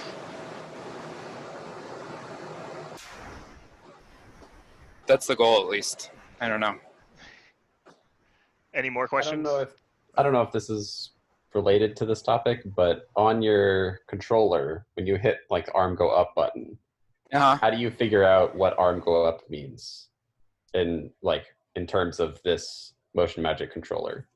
Okay, that's a really good question. I'm gonna pause sharing for just a second. So where are you going with this, Austin? I'm just trying to figure out because I have an answer that may be the same, but I don't know. We've got a table where we pre-computed how many degrees up or down each of the joints needs to be in this arm for each of these arbitrary positions that we want to hit. That's a lot of work. So you can do that, and that's totally fine, and we do that on occasion. By far the easiest thing is once you can turn it on and you have a 0 point, you can just move your arm or elevator or whatever you want to that position and look at tuner or rev or output from your code and be like, that's the amount of ticks I want, and then type that into your thing. Right. Like if you could just move it to the spot you want it, that's by far the easiest. Okay, that's what I have been doing. I was just making sure. Yeah, you can do the other way, and we do it, but even when we do the other way, it's normally like, oh, that's still too low. Bump it up a little bit. For first turn on, I would do it the other way. For first turn on, right? And compute out whatever 10 degrees is in whatever tick units you need, right? But I mean, I just move it through the motion. Only for first turn on. But on first turn on, before I'm moving it through the motion while it's disabled every time to make sure my encoder is giving me values all the way through the right motion. Like, I never power it before I move it through its motion. That's true. That's true. That's true. Yeah, that's true. That's what kids do with their FLL robots too, some of them. There's one other thing though, and that is, I find that if you do force students to be able to say 10 degrees is X number of ticks, then you know that they know the system. And that's, you still should have that, yes. But I'm talking about like if you're just trying to figure out exactly where. Yeah, you just move it in the right position. 2019, like trying to figure out exactly where the ball needed to be. It wasn't necessarily that we even knew the exact height we actually wanted to disperse the ball, because there was so much like testing of, oh, the ball actually drops a little bit when it shoots out. Like we were figuring out that spot. Yeah. No, you're right. We did end up doing it the other way when we were actually implementing it. What happens if? Oh, we were taking the angles from CAD. What CAD said. So that's why we were doing it the wrong way. Yeah, it definitely works. Yeah. It's not tricky to do, right? You know how much an angle is to how much the motion. But it is, you're right, it is easier to just pull it from the sensors. What happens if your encoder gets unplugged? Bad thing. Okay. So you should have an edict on your team that says that if error is exceeded, you shut down that mechanism. Like, come up with some number, like, I don't know, 90 degrees or something. And if your error goes above that, turn the mechanism off, and it might save you a mechanism. Right, and then it also depends on if you design in any manual fallbacks or not. Yeah, like limit switches. Well, or just straight up manual as well. So like we have overrides that in most games we have overrides where the operator can go full manual on most of our systems, assuming the system can be built that way, to where they can push enough buttons or something and get to a point where they are giving just direct motor power back, and we have to trust them not to break the robot while doing that. Like they're normally limited, and we do as much as we can with feedback, but we may override limit switches, we may override encoders, because sometimes they go wonky. Ideally, you never need to get to those points, but we will have those. But Alan, that's a good point, and that the teams, especially like yours and some of the others around that are really getting deep into the playoffs and into the championship, that those are the kind of things that can win those close matches when you have a failure, that you can spend 3 seconds to score an additional 2 or 3 points manually. I mean, this is also a reason to have brushless motors where the encoder is built in, and once it's gone, that system's dead anyway. So because on our system, we didn't have the programming chops to be able to implement the fallback procedures cleanly enough. It was more risky for us to implement fallbacks than it was to just make this one course work, and that's where project management on your team is really important, and knowing what you can and can't do. We didn't have the programming chops to do fallbacks, so this arm never ran not in motion magic. It always ran in motion magic. It never ran outside of that. When an encoder breaks, this arm chews through chains, and it sends them 20 feet in any direction. That's just and like when you start getting overrides and stuff, you also get much more complicated control frameworks. Like our 2019 operator control had so many different overrides and modes. Like the fact that she knew where all the buttons were was amazing, because I never could. I'd be like, pick up the control and say, hey, what is some button? Because she would have, like, there were multiple combinations of things to be able to run everything right. Yeah, I can't even imagine. But you're right, though. We've done that a bit in the past, both at Gatorzillas and Blarglefish, and it does get to be a problem of, do you practice those fallback modes enough to where there's familiarity with the buttons? Because they don't happen very often, so you might use them once or twice per season, but you've got to practice them well enough that you can do it in any match, and that's hard to do. But it's valuable. Yeah. And it's just a matter of how much are you willing to do driver practice, and are they going to actually use them? And sometimes there's modes that are just specific for programmers too, because we'll use them when we're testing stuff and don't expect to ever use it on the field. But then sometimes we'll make sure they know about it as much as we can, or I'm drive coach and I'll probably know about it if it's a programming thing at some point, depending on the year. Do you have to be careful of the encoder you use, because I've seen some encoders that have a lot of ticks per revolution, and if you put it on, like on your elevator, I think you said the encoder was on the actual motor shaft. You're not going to overrun it. So if you have like a 775 with really high free speed, you can put a magnetic encoder which produces 4,096 ticks per revolution directly onto a free spinning 775 Pro, and you will come within 90% of overflowing the buffer. But you won't actually hit it. But you won't hit it. Okay. So assuming you don't have over 4,000 tick encoder, which most people don't, you're probably fine on every FRC motor. Now, I don't know about Rev, but I assume that it's similar. I'd be shocked if it wasn't. Yeah, same thing. You don't have to worry. Yeah, don't worry about it. In a weird scenario, you may want to gear up a motor, which is kind of rarely done. But put it on the motor. Don't put it on the geared up part. I mean, the edict holds. Yeah, I agree. Yep. I mean, as far as the control scheme that we had is, I mean, I guess this is way off topic now. Oh wait, no. The only thing we didn't quite get into, there is, so I'm assuming most of what you did, Austin, that spreadsheet is just calculating those values in the similar way that CTRE's instructions do, right? Yes. Yeah. Okay, so yeah, so for people who want to know exactly how those work. Yeah, I have zero unique math in here. Right. It is all from older manuals that they produce. Right. It's not necessarily from the Phoenix. Yeah, so they get close, but yeah, they basically have a step-by-step guide on how to do those calculations. Austin has just made it super easy by typing them in. It's not like what his calculation is doing isn't magic. There is a structure to how to take RPM and get exactly where you want to go, right? All the things that he's plugged in. But it's just so much easier, especially getting it to students, to be able to say, hey, this is what we're dealing with now, than having to go through it. Because almost every time we set it up, I would have to like walk a student through it the whole time because it was never just double checking it. Like I was having to learn it again every time because I don't remember it every time I go to do it. Yeah, they pulled it out of Phoenix, out of the Phoenix stocks because it was nobody ever actually went through it. I think there's still a version of it somewhere in Phoenix docs. It's just in a weird spot. It's just in a weird spot. I'm pretty sure. I went through it like this year, I think, so it's still there, but it's not in the same spot it used to be. There was something that I wasn't able to actually pull from Phoenix because I tried real hard to stay on Phoenix.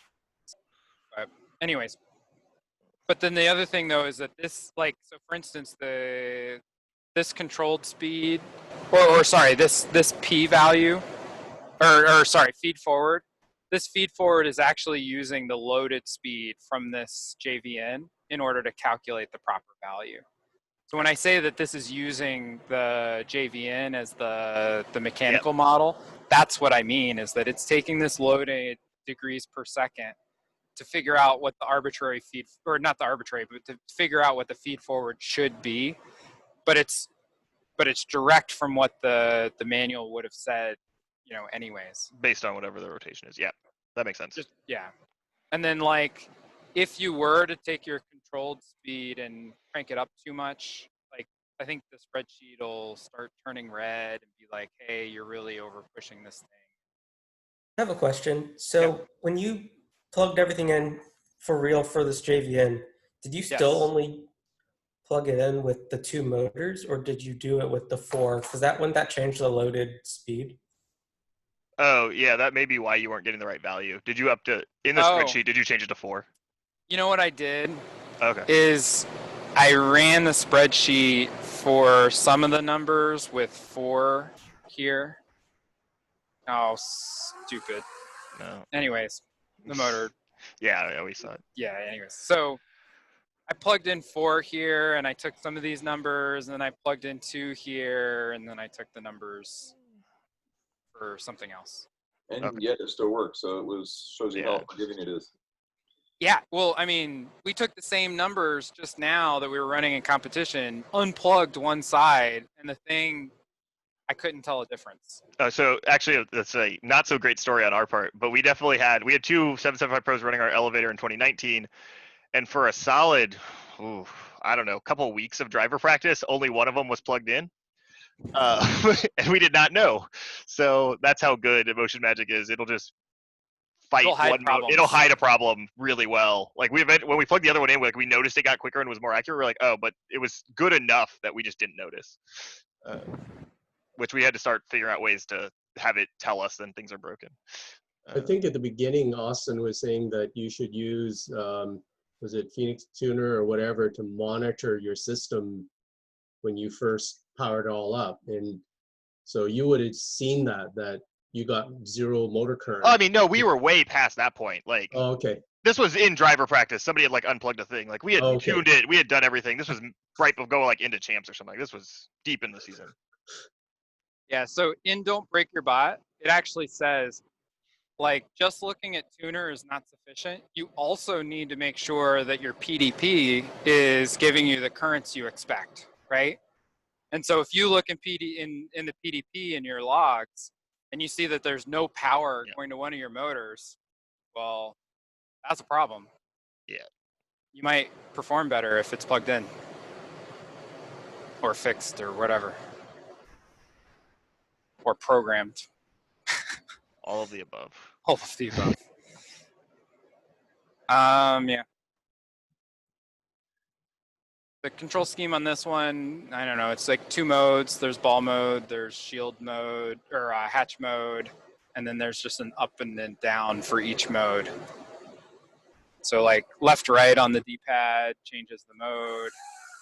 So I think I switched to ball mode, and then up makes it go to the next ball position. And then if I hit the left D-pad, it goes to hatch mode. So that's hatch low, hatch middle. I think that's it. And then ball mode, I think, has 3 spots. Yeah, that's it. All right. But that's all on the D-pad. Any other questions?